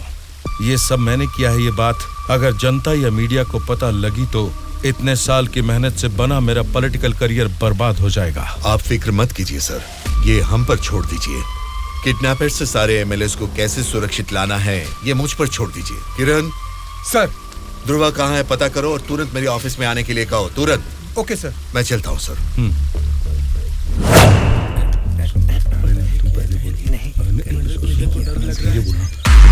मुझे तो डर लग रहा है। तुम ही बोलो बेटा। क्या है? आपके बारे में सब कुछ पता चल गया बेटा। सच में नाइंसाफी हुई है। मैं सच बोल रहा हूँ, लेकिन गलती तो उसने की है। फिर हम लोगों को यहाँ लेकर क्यों आए हो बेटा? चाहिए तो उसको अकेले रख लो और हम लोगों को छोड़ दो बेटा। ठीक है, तुम लोग कह रहे हो तो मैं तुम्हें छोड़ दूंगा। उससे पहले मैं तुम सबसे 3 सवाल पूछूंगा। अगर तुमने सही जवाब दिया तो मैं तुम सबको आज ही छोड़ दूंगा। पहला सवाल, आप में से सनी लियोन को कितने लोग जानते हैं? क्यों नहीं जानते सर, वो तो मेरी पसंदीदा फिल्म स्टार हैं। उसे देखे बिना मुझे नींद ही नहीं आती, समझे? दूसरा सवाल, पूजा हेगड़े को कितने लोग जानते हैं? पूजा हेगड़े का मैं बहुत बड़ा फैन हूँ बेटा। एक चुम्मा, एक चुम्मा, एक चुम्मा,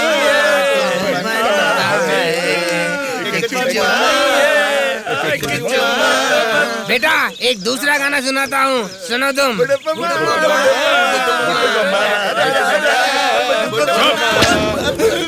तीसरा सवाल, नारायण स्वामी को कितने लोग जानते हैं?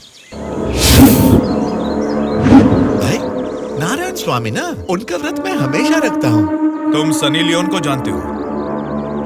पूजा हेगड़े ने कितने एक्टर्स के साथ डांस किया ये भी जानते हो?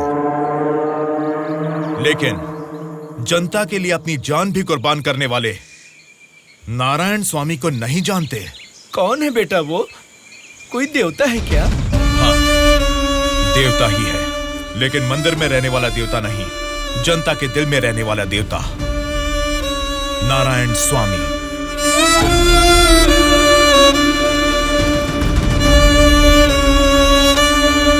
नमस्कार सर। नमस्ते माँ जी। नमस्ते नमस्ते।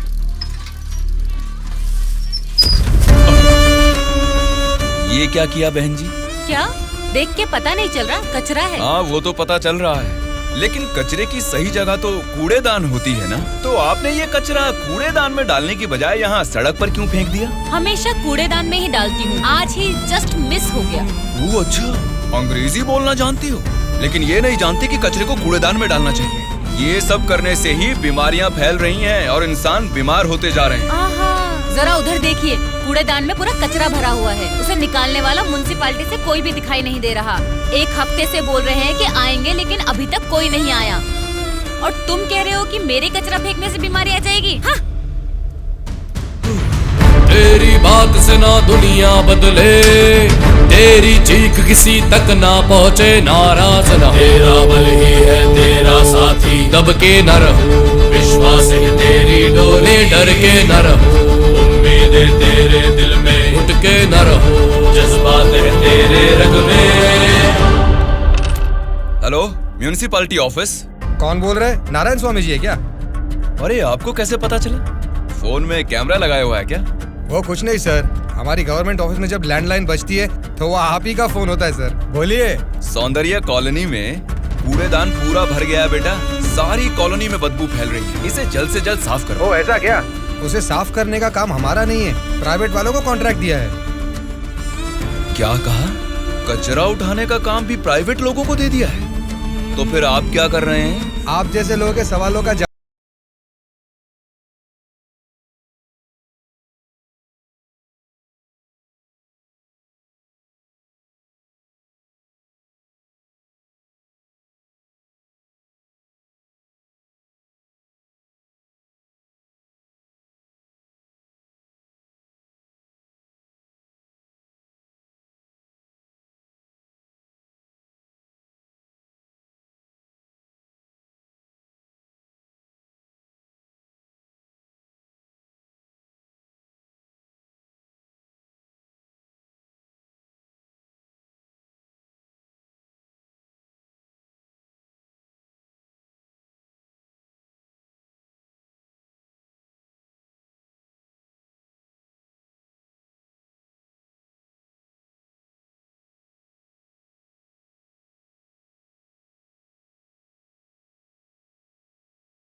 मैं हमेशा से यहीं पे सुसु करता हूँ। कल से यहाँ पर मत करना। सिर्फ कल ही नहीं करूँगा, परसों भी और आगे भी यहीं पे करता रहूँगा।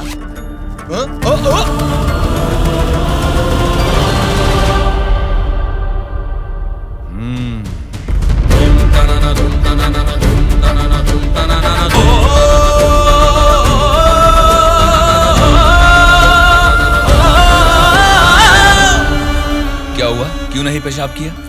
तुम अच्छे लड़के हो, इसीलिए नहीं कर पाए। ये एक बीज है। ऐसे क्या देख रहे हो? इसको फेंक दोगे तो मिट्टी में मिल जाएगा, लेकिन अगर इसे बो दोगे तो उसी मिट्टी को फाड़कर ये जल्द ही पौधा बन जाएगा। तुम इस बीज जैसे ही हो बेटा। ये बीज एक बड़ा वृक्ष बनेगा, खाने को फल देगा। अगर नहीं भी दे पाया तो कम से कम 10 लोगों को छांव देगा, बारिश लाएगा।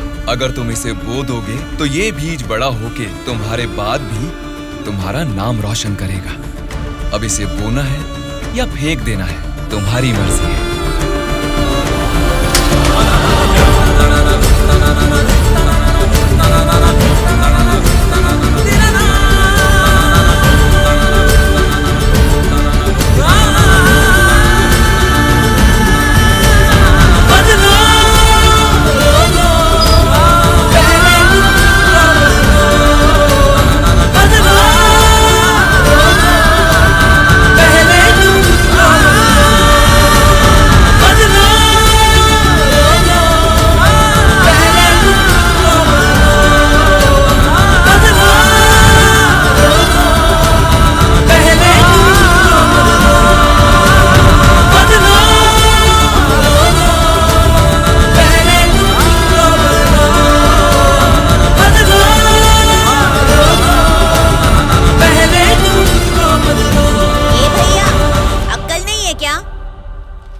यहाँ इतनी सफाई है, यहाँ सुसु क्यों कर रहा है? वहाँ पब्लिक टॉयलेट है, उधर जाके सुसु करना। अरे वहाँ जाके हल्का होने का 2 रुपए लेते रे, पीने का पानी 1 रुपए रे, और हल्का होने के लिए 2 रुपए कहाँ से लाऊं मैं?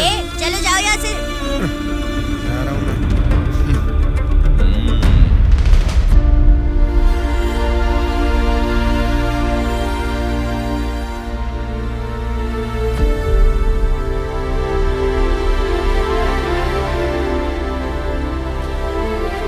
बेटा, राष्ट्रीय झंडे को उल्टा नहीं लगाते, गलत बात।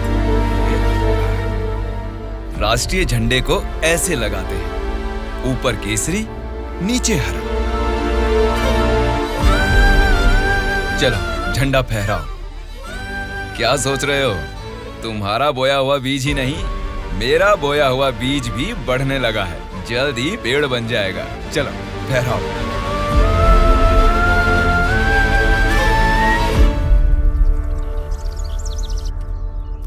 तुम्हारे माँ बाप कौन हैं? क्या करते हैं वो? मेरे माँ बाप गांजे का ना धंधा करते थे। पुलिस की पिटाई की वजह से मेरे पापा नहीं रहे और मेरी माँ जेल में है। तो मतलब तुम पढ़ते नहीं हो क्या? पहले पढ़ता था, मेरी माँ ने पढ़ाई बंद करवा के बोला कि गांजे के धंधे में लग जाओ, इसलिए उन्होंने मुझे स्कूल से भी निकलवा दिया। अब मैं स्कूल जाके नहीं पढ़ सकता। मैं पढ़ाऊंगा तो पढ़ोगी? हाँ पढ़ूंगा।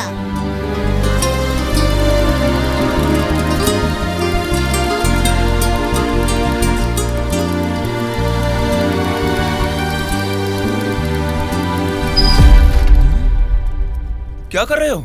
स्कूल के बच्चों को दारू बेचना गलत बात है, वो भी इतने छोटे बच्चों को। 18 से कम उम्र वालों को दारू नहीं बेचनी। पता है ना तुम कानून का उल्लंघन कर रहे हो। कौन मैं? कानून की आंखों पर तो पट्टी बंदी है। पट्टी निकालो और अपने पीछे जेब में डाल दो।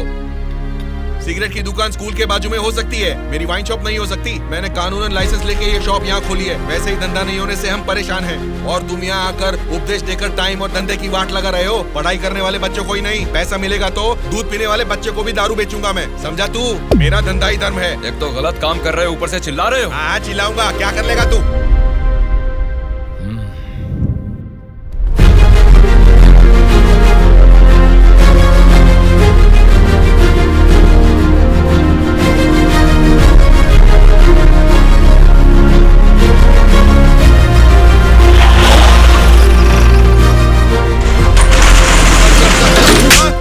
इंस्पेक्टर साहब, आप इस पर इस तरह हाथ नहीं उठा सकते। इसको कल आपको कोर्ट में हाजिर करना चाहिए। उसकी दारू की दुकान बंद करा के आपने हमारे लिए अच्छा काम किया है साहब। सच में आप जैसे लोग नेता बनेंगे तो हमारे लिए बहुत अच्छा काम करेंगे साहब।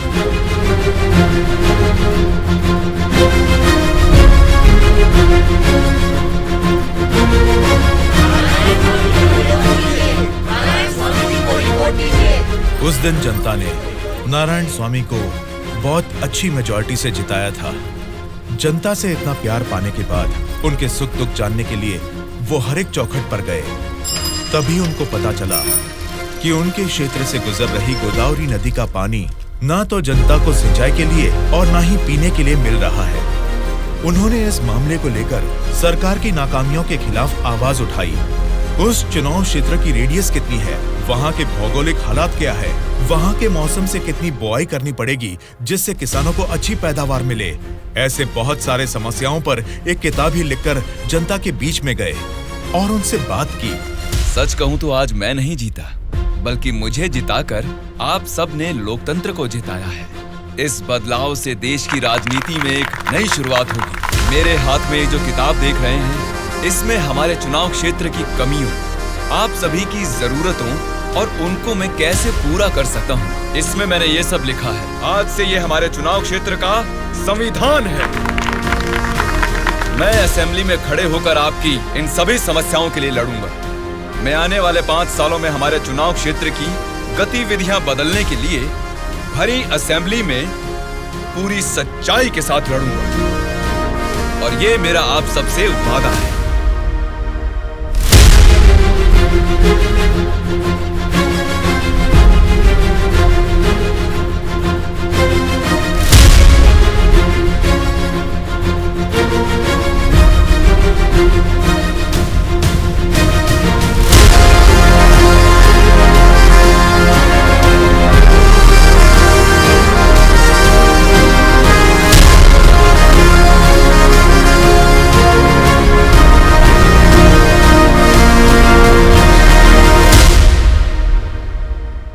स्पीकर महोदय, ये हमारे चुनाव क्षेत्र की समस्याओं की किताब है। अगर मुझे थोड़ा सा समय मिल जाए तो मैं उन सभी समस्याओं से आपको रूबरू कराना चाहूंगा।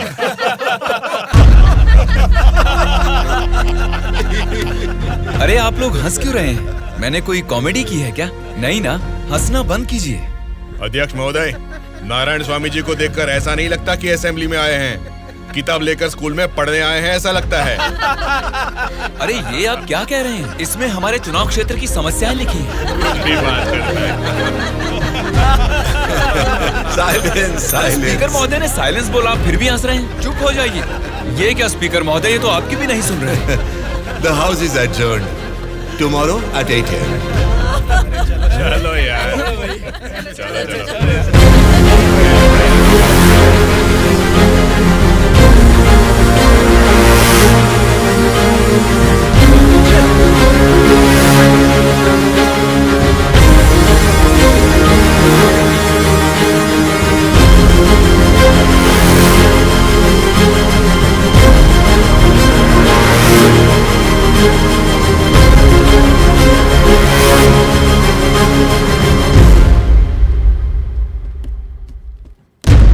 भास्कर रेड्डी जी, आज का अधिवेशन आपसे शुरू करते हैं।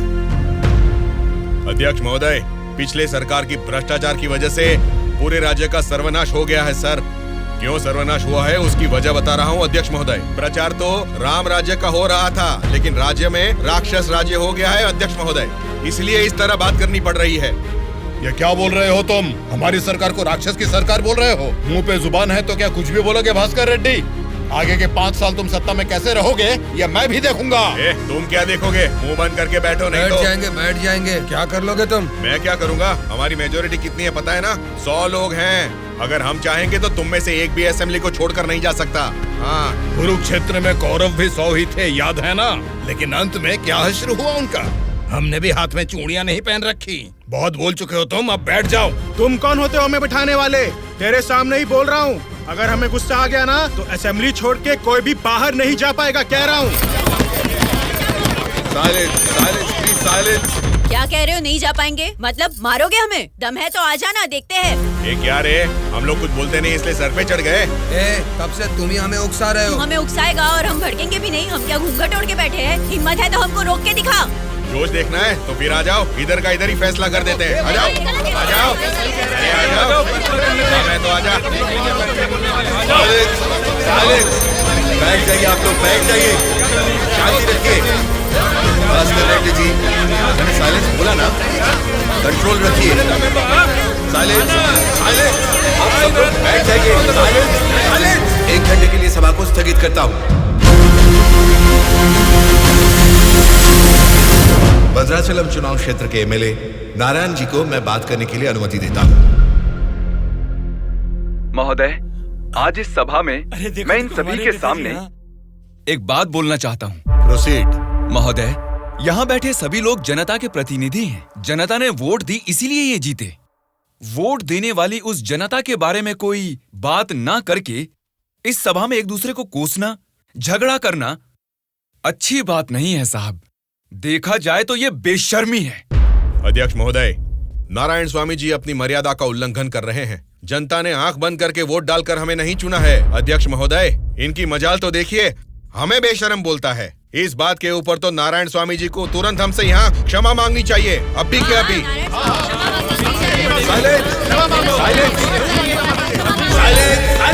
भास्कर रेड्डी जी, अरे मैंने तो लोकतंत्र की बेशर्मी बोला था, आपको बेशरम नहीं बोला। देखिए, इन क्षमाओं और झगड़े से सभा के समय को बर्बाद करने की बजाय हमें मिलकर जनता की जरूरतों और समस्याओं के बारे में बात करनी चाहिए। मतलब हम यहाँ झगड़ा करने आए हैं क्या? हमारे मुख्यमंत्री और हमें जनता का पालन कैसे करना है तुम बताओगे? अध्यक्ष महोदय, यहाँ पर आए सारे नेताओं से नारायण स्वामी जी को क्षमा अभी के अभी मांगनी ही होगी।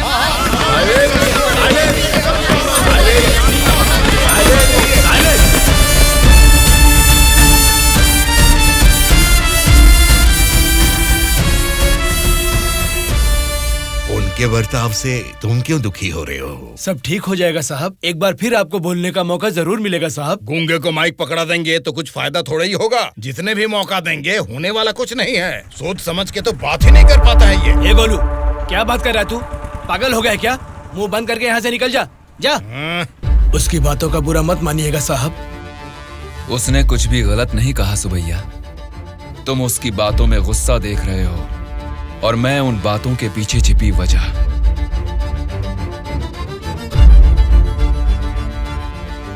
महोदय, हमारे चुनाव क्षेत्र में सारे संसाधन हैं, लेकिन उन्हें कैसे इस्तेमाल करना है हमारे लोग ये ना जानने की वजह से पीछे रह गए हैं।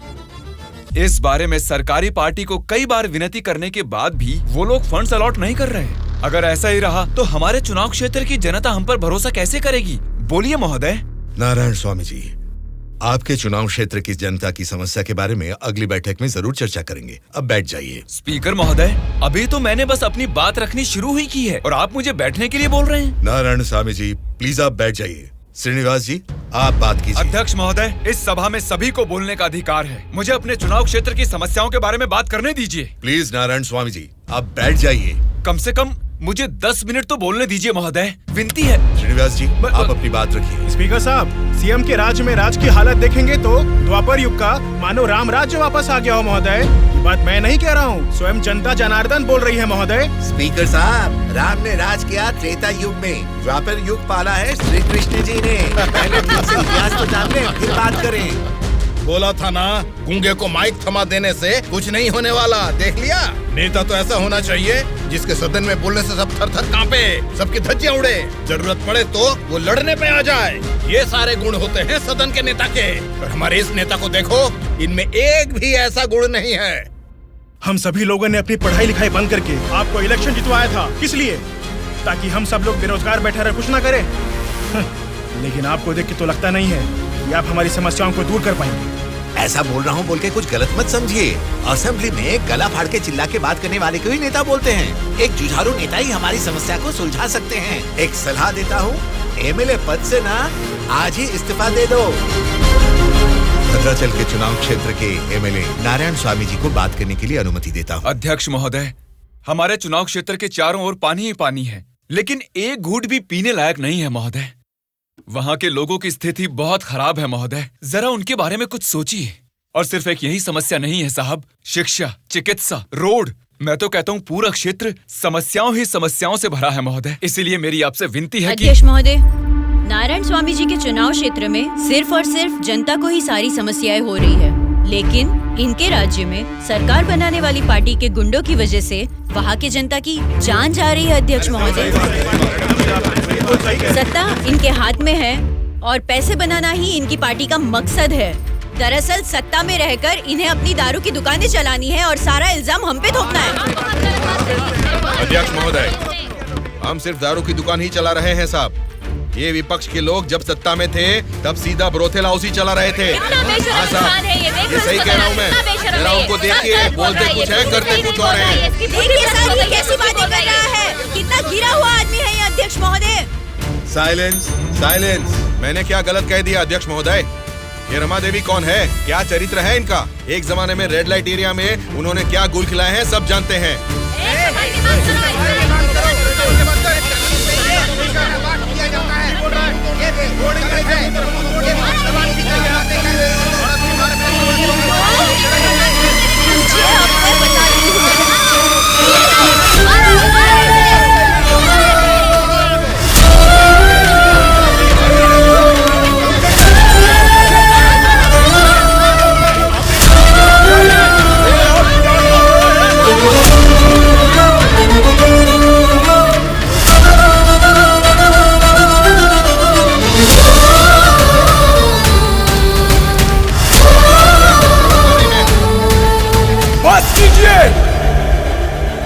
अरे ये संसद है या फिर कुरुक्षेत्र है? शर्म आनी चाहिए तुम सबको। सरकारी पार्टी को जवाब देना है, विपक्ष की पार्टी को सवाल करना है। आप सब देखिए क्या कर रहे हैं। क्या इसीलिए जनता आप लोगों को जिता के यहाँ तक भेजती है? जनता को बदलना है, जनता बदलनी चाहिए, तब से यही सब चिल्ला रहे हैं। 5 करोड़ की जनता में से सिर्फ 299 लोग ही यहाँ आए हैं। मतलब बदलना जनता को नहीं है, बल्कि हमें बदलना चाहिए। हमारे ऊपर भरोसा करके हमको वोट देके जिताने वाली जनता के लिए हमें कोई लड़ाई या जंग करने की जरूरत नहीं है, बल्कि उनकी समस्याओं की चर्चा करके उनकी जरूरतों को पूरा कर दें, यही बहुत है। लेकिन तुम लोग देखो क्या कर रहे हो। सिर्फ और सिर्फ अपने फायदों के बारे में सोच रहे हो और भोली भाली जनता को धोखा दे रहे हो। ये सब कुछ मैं इसलिए नहीं बोल रहा कि मैंने मार खाई और मेरा कुर्ता फट गया। ये एक बहुत ही पवित्र और महापुरुषों की जगह है। ये संसद भवन है। देखा जाए तो यहाँ पर आप जैसे लोगों के लिए कोई स्थान नहीं है। यहाँ पर सिर्फ साहसी, सच्चाई का साथ देने वाले ईमानदार लोग ही आने चाहिए। जब ऐसे लोग इस संसद भवन में आने शुरू होंगे, सिर्फ और सिर्फ तभी इस राज्य और देश का भला हो सकता है।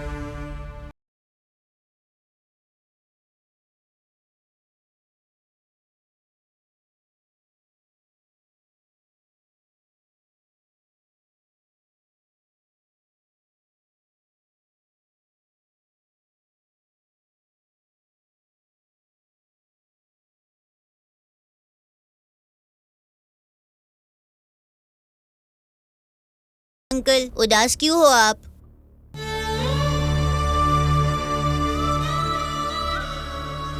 मैं हार गया। जनता से वादा करके उसे ना निभाने वाला नालायक बन गया मैं। क्या हो गया अंकल? आप ऐसे क्यों बात कर रहे हैं? सत्ता में आते ही हम कुछ भी कर सकते हैं सोचने वाले नेताओं को बदलना होगा। जब तक ऐसा नहीं होगा, हमारा यह समाज कभी नहीं बदलेगा। ऐसा है तो मैं उनको बदलूंगा अंकल। क्या कहा? तुम बदलोगे? हाँ अंकल, मैं बदलूंगा। तो ठीक है, चलो मुझसे ये वादा करो। मैं वादा करता हूँ अंकल, उन सब को मैं सच में बदल दूंगा।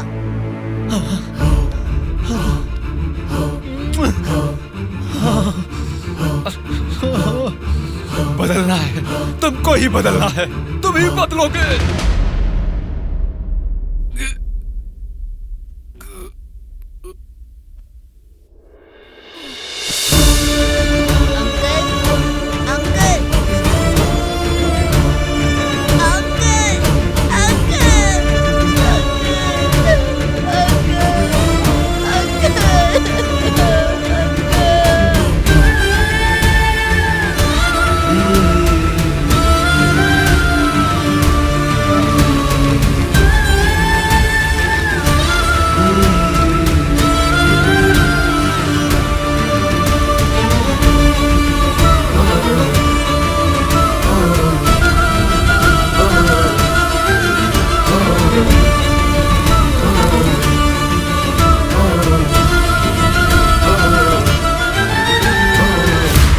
जनता जी के साथ किसी ने क्या किया उससे हमारा क्या लेना देना? हम लोग जनता की सेवा करने वाले हैं, हमें यहाँ बुलाकर तकलीफ देना ठीक बात नहीं है। जनता की सेवा? क्या जनता की सेवा करते हैं आप लोग? एक एक करके बताइए। हर महीने बुजुर्गों को राशन मिल रहा है, और यही नहीं, अपाहिजों को हर महीने पेंशन दिया जा रहा है, बेरोजगारों को बेरोजगारी भत्ता दिया जा रहा है। इतने अच्छे काम कर रहे हैं, ये सब सेवा नहीं है क्या? जनता की सेवा करने का मतलब टाइम पर राशन का चावल और दाल देना है क्या? नहीं ना। 20 साल के लड़के को बेरोजगारी भत्ता क्यों देना? वो मेहनत नहीं करेगा क्या? 2 एकड़ जमीन वाले किसान को राशन क्यों देना? वो फसल उगा नहीं सकता क्या? आप लोगों की मेहनत करने की काबिलियत को मारकर उनकी पैदावार करने की क्षमता को बुरी तरह कुचल रहे हैं। जिस दिन आप लोग जनता को मुफ्त की चीजें देने के बजाय उनको ये बताएंगे कि मेहनत करना ही बेहतर है, उसी दिन आप लोग जनता की सच्ची सेवा कर पाएंगे सर। मतलब हम पर बिना यकीन के जनता हमको जिता रही है। आपका नाम मारुति राव है ना? हाँ हाँ। आपका चुनाव क्षेत्र रामापुरम है ना? सही कहा, रामापुरम ही है। आपके रामापुरम के बारे में आप क्या जानते हैं, थोड़ा बताएंगे सर? क्या रखा है रामापुरम में? 4 वार्ड है, 6 सरकारी अस्पताल है और 20 प्राइवेट अस्पताल है। उसके बाद 12 सिनेमा घर और 130 वाइन शॉप है। इसके अलावा अलग अलग क्षेत्र के लोग हैं, अलग अलग जात के लोग हैं और अलग अलग धर्म के लोग हैं। बाकी ओसी कास्ट तो सब कुछ मिला जुला के 1 लाख। इनके अलावा BC SC ST ये सब मिला के 2 लाख वोटर हैं। उतना ही नहीं, फिल्म डायरेक्टर सुकुमार जी और हीरोइन अंजलि जी दोनों यही पैदा हुए थे। कुंडली निकालोगे क्या? Nice information sir. उसी रामापुरम में जहाँ हजारों किसान रहते थे, अब कुछ गिनती के ही क्यों रह गए हैं सर? मुझे नहीं मालूम, किसानों के बारे में हम इतना कुछ नहीं जानते। तुम बोलो, तुम्हें मालूम है तो? रामापुरम की पूरी वोटरों की गिनती है 4,80,000। उनमें पुरुष है 2,50,000, स्त्रियां है 2,28,000, बाकी लोग है 3rd जेंडर। वहाँ बारिश और पानी की सुविधा ज्यादा होने के कारण धान और गन्ना जैसे फसलों के लिए वो जमीन अनुकूल है। अब हम प्रॉब्लम की बात करेंगे। रामापुरम मेन सेंटर में एक बड़ी डंपिंग यार्ड है और वहाँ के रोड्स के बारे में हम आपको जितना कम बताएं उतना ही अच्छा है। ये सरकारी पार्टी की MLA है, आपकी पूछताछ सही है, लेकिन हम तो विपक्ष के हैं ना, हमें इनके साथ क्यों उठा के लाए? एक विपक्षी पार्टी होने के नाते आपको गवर्नमेंट का सपोर्ट नहीं है, लेकिन आवाज उठाने के लिए असेंबली तो है ना। समस्याओं पर वहाँ क्यों नहीं बात करते? जनता ने वोट देकर आपको असेंबली इसलिए भेजा क्योंकि उनको यकीन था कि उनकी कुछ भलाई होगी, लेकिन पेट्रोल के बढ़ते रेट की आपको परवाह नहीं, बढ़ते ब्याज की आप बात ही नहीं करते। किसानों की आत्महत्या आप लोगों के लिए कोई मुद्दा ही नहीं है। बदलना है, अपने सोचने का ढंग बदलना है, हमारे बर्ताव का तरीका बदलना है। हमें बदलने को बोल रहे हो, ठीक है, जनता की क्या बात है? वो नोट लेके वोट नहीं दे रहे क्या हमें? उनको क्या बोलोगे? पैसे लेकर वोट डालना आखिर जनता को सिखाया किसने? आप जैसे नेताओं ने ही ना। वोट पर नोट की आशा रखने वाले ही नहीं हैं, वोट का इंसाफ चाहने वाले लोग भी हैं। आप क्या करते हैं? ऑटो चलाता हूँ। तो फिर ये पोस्टर क्यों चिपकाया है? नारायण के लिए इतना भी नहीं करेंगे तो अच्छा नहीं लगेगा। ऐसा क्यों? नारायण जी से आपको इतना लगाव किस लिए? वो हमारी तकलीफों को समझता है। वो सत्ता में आएगा तो बहुत लोगों को काम मिलेगा, हमारे गांव की तरक्की होगी। इतना भरोसा है? बिल्कुल भरोसा है। अगर उसने वादा कर दिया तो करके ही दिखाएगा। जब हमारे MLA चिनकोटा जी को अरेस्ट किया गया था, मेरे पति ने उनको छुड़ाने के लिए धरने पर पेट्रोल से खुद को जला लिया था। तो चिनकोटा जी ने क्या किया था? वे बोले थे कि सरकार में आते ही बात करके पैसा दिलाएंगे। मिला क्या? उन्होंने जबान दिया था, वादा तो वादा ही होता है ना। आपके दिए गए वादे जनता के सामने सिर्फ कहानियां बनकर रह गई हैं। कम से कम अब तो बदल जाइए। पार्टी बदलने के एजेंडा जैसे नहीं, जनता की तकदीरें बदलने वाले एजेंडा बन जाइए। अगर अब भी आप लोग नहीं सुधरोगे और ऐसा ही करते रहोगे तो यहाँ से कोई भी जिंदा बाहर नहीं जाएगा। सूर्या, इनको समझाने का कोई फायदा नहीं है, ये लोग ऐसे ही रहेंगे। मेरी बात मानो, सबको मार डालो। अरे रुको भाई, रुको। ब्रदर, अगर आपको मारना है तो हमें मार दीजिए, लेकिन मरने से पहले हम सब बदलना चाहते हैं। हमको एक चांस तो दीजिए। इतने दिन जनता के पैसे कैसे लूटना है यही सोचते थे, अब एक मौका दे दो हमें। जनता के पैसे को जनता तक लौटाना है यही सोचेंगे। अब उस नारायण स्वामी के सपनों को हम सच करके दिखाएंगे। उसका नाम है सूर्या। ऑलरेडी एक मर्डर केस में वो सजा काट रहा है। सत्ताधारी पार्टी की सपोर्ट से वो जेल से बाहर निकला है। बहुत शातिर है वो। बड़ी होशियारी से वो दोनों पार्टियों के MLA को किडनैप करके लेके गया है। उसका प्लान क्या है, उसने क्यों किडनैप किया है, उसके सिवा और किसी को पता नहीं है। समझ गया सर। वो जहाँ भी हैं, सब MLAs को सेफली लाने की जिम्मेदारी मेरी।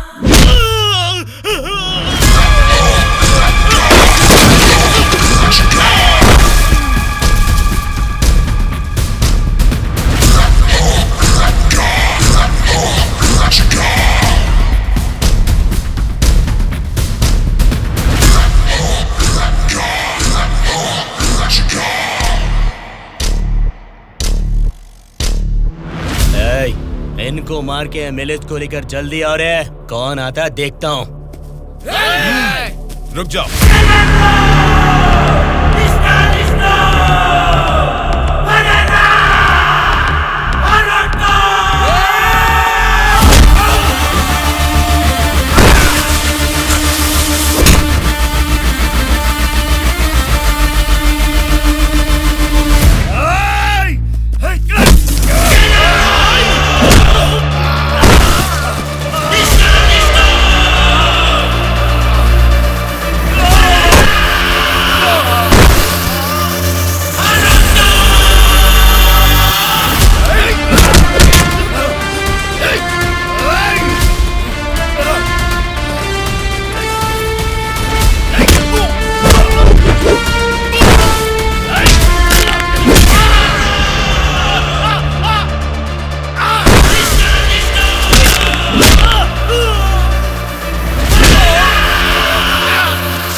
सॉरी सर, लगता है हमारे आने की खबर उनको पहले ही लग गई।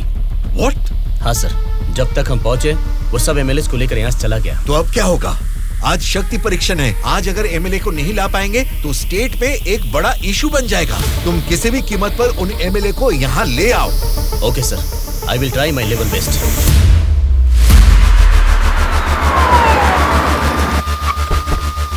ये लीजिए मैडम फाइल, सबके दस्तखत हैं इसमें। हमारी गवर्नमेंट को सपोर्ट करने वाले एमएलएस की list sir. Go ahead, wish you all the best. Thank you sir. Welcome.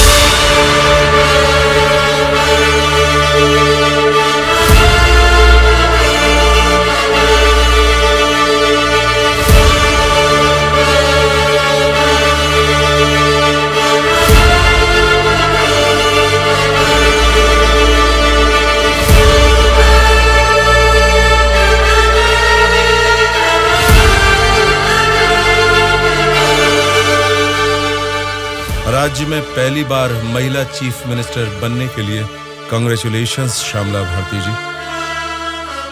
Best wishes. Thank you. एक आदमी के अच्छे काम की वजह से आज हम सभी लोग एक नई सोच के साथ इस असेंबली को देख रहे हैं।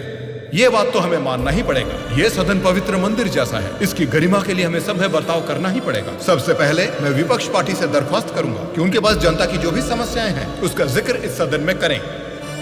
अध्यक्ष महोदय, असेंबली का सत्र चालू होने का आज पहला दिन है और पहले ही दिन विपक्ष पार्टी के सदस्यों को पहले बोलने का मौका देने के लिए मुख्यमंत्री जी को, स्पीकर साहब को मेरी तरफ से और मेरी पार्टी की तरफ से धन्यवाद देना चाहूंगा। पिछले 2 सालों में कोरोना महामारी ने जनता के जीवन को अस्त व्यस्त बना दिया है। जनता के स्वास्थ्य के बारे में अब समय आ गया है कि हम जाग जाएं। उसके लिए गरीब लोगों को इंसाफ दिलाने के लिए सारे विपक्ष की तरफ से मैं प्रार्थना करता हूं। इस मुद्दे पे मैं राज्य के मुख्यमंत्री श्यामला जी से दरख्वास्त करूंगा कि कुछ बोलें। अध्यक्ष महोदय, सबसे पहले बिना झगड़ा किए ऐसे अच्छे वातावरण में जनता की भलाई के लिए और उनकी उन्नति के लिए एक उपयोगी बिल को इस सभा में प्रस्तुत किया गया है, जिसके लिए विपक्ष पार्टी के नेता राम मोहन राव जी का और उनकी पार्टी का मैं अभिवादन करती हूँ आम जनता को भी बेहतरीन इलाज मिल सके, फिर चाहे वो 10 रुपए का हो या फिर 10 लाख का, उनको मिलना चाहिए। इसी सोच को आगे बढ़ाते हुए आप सबके समक्ष इस फाइल पर मैं सबसे पहले दस्तखत करती हूँ।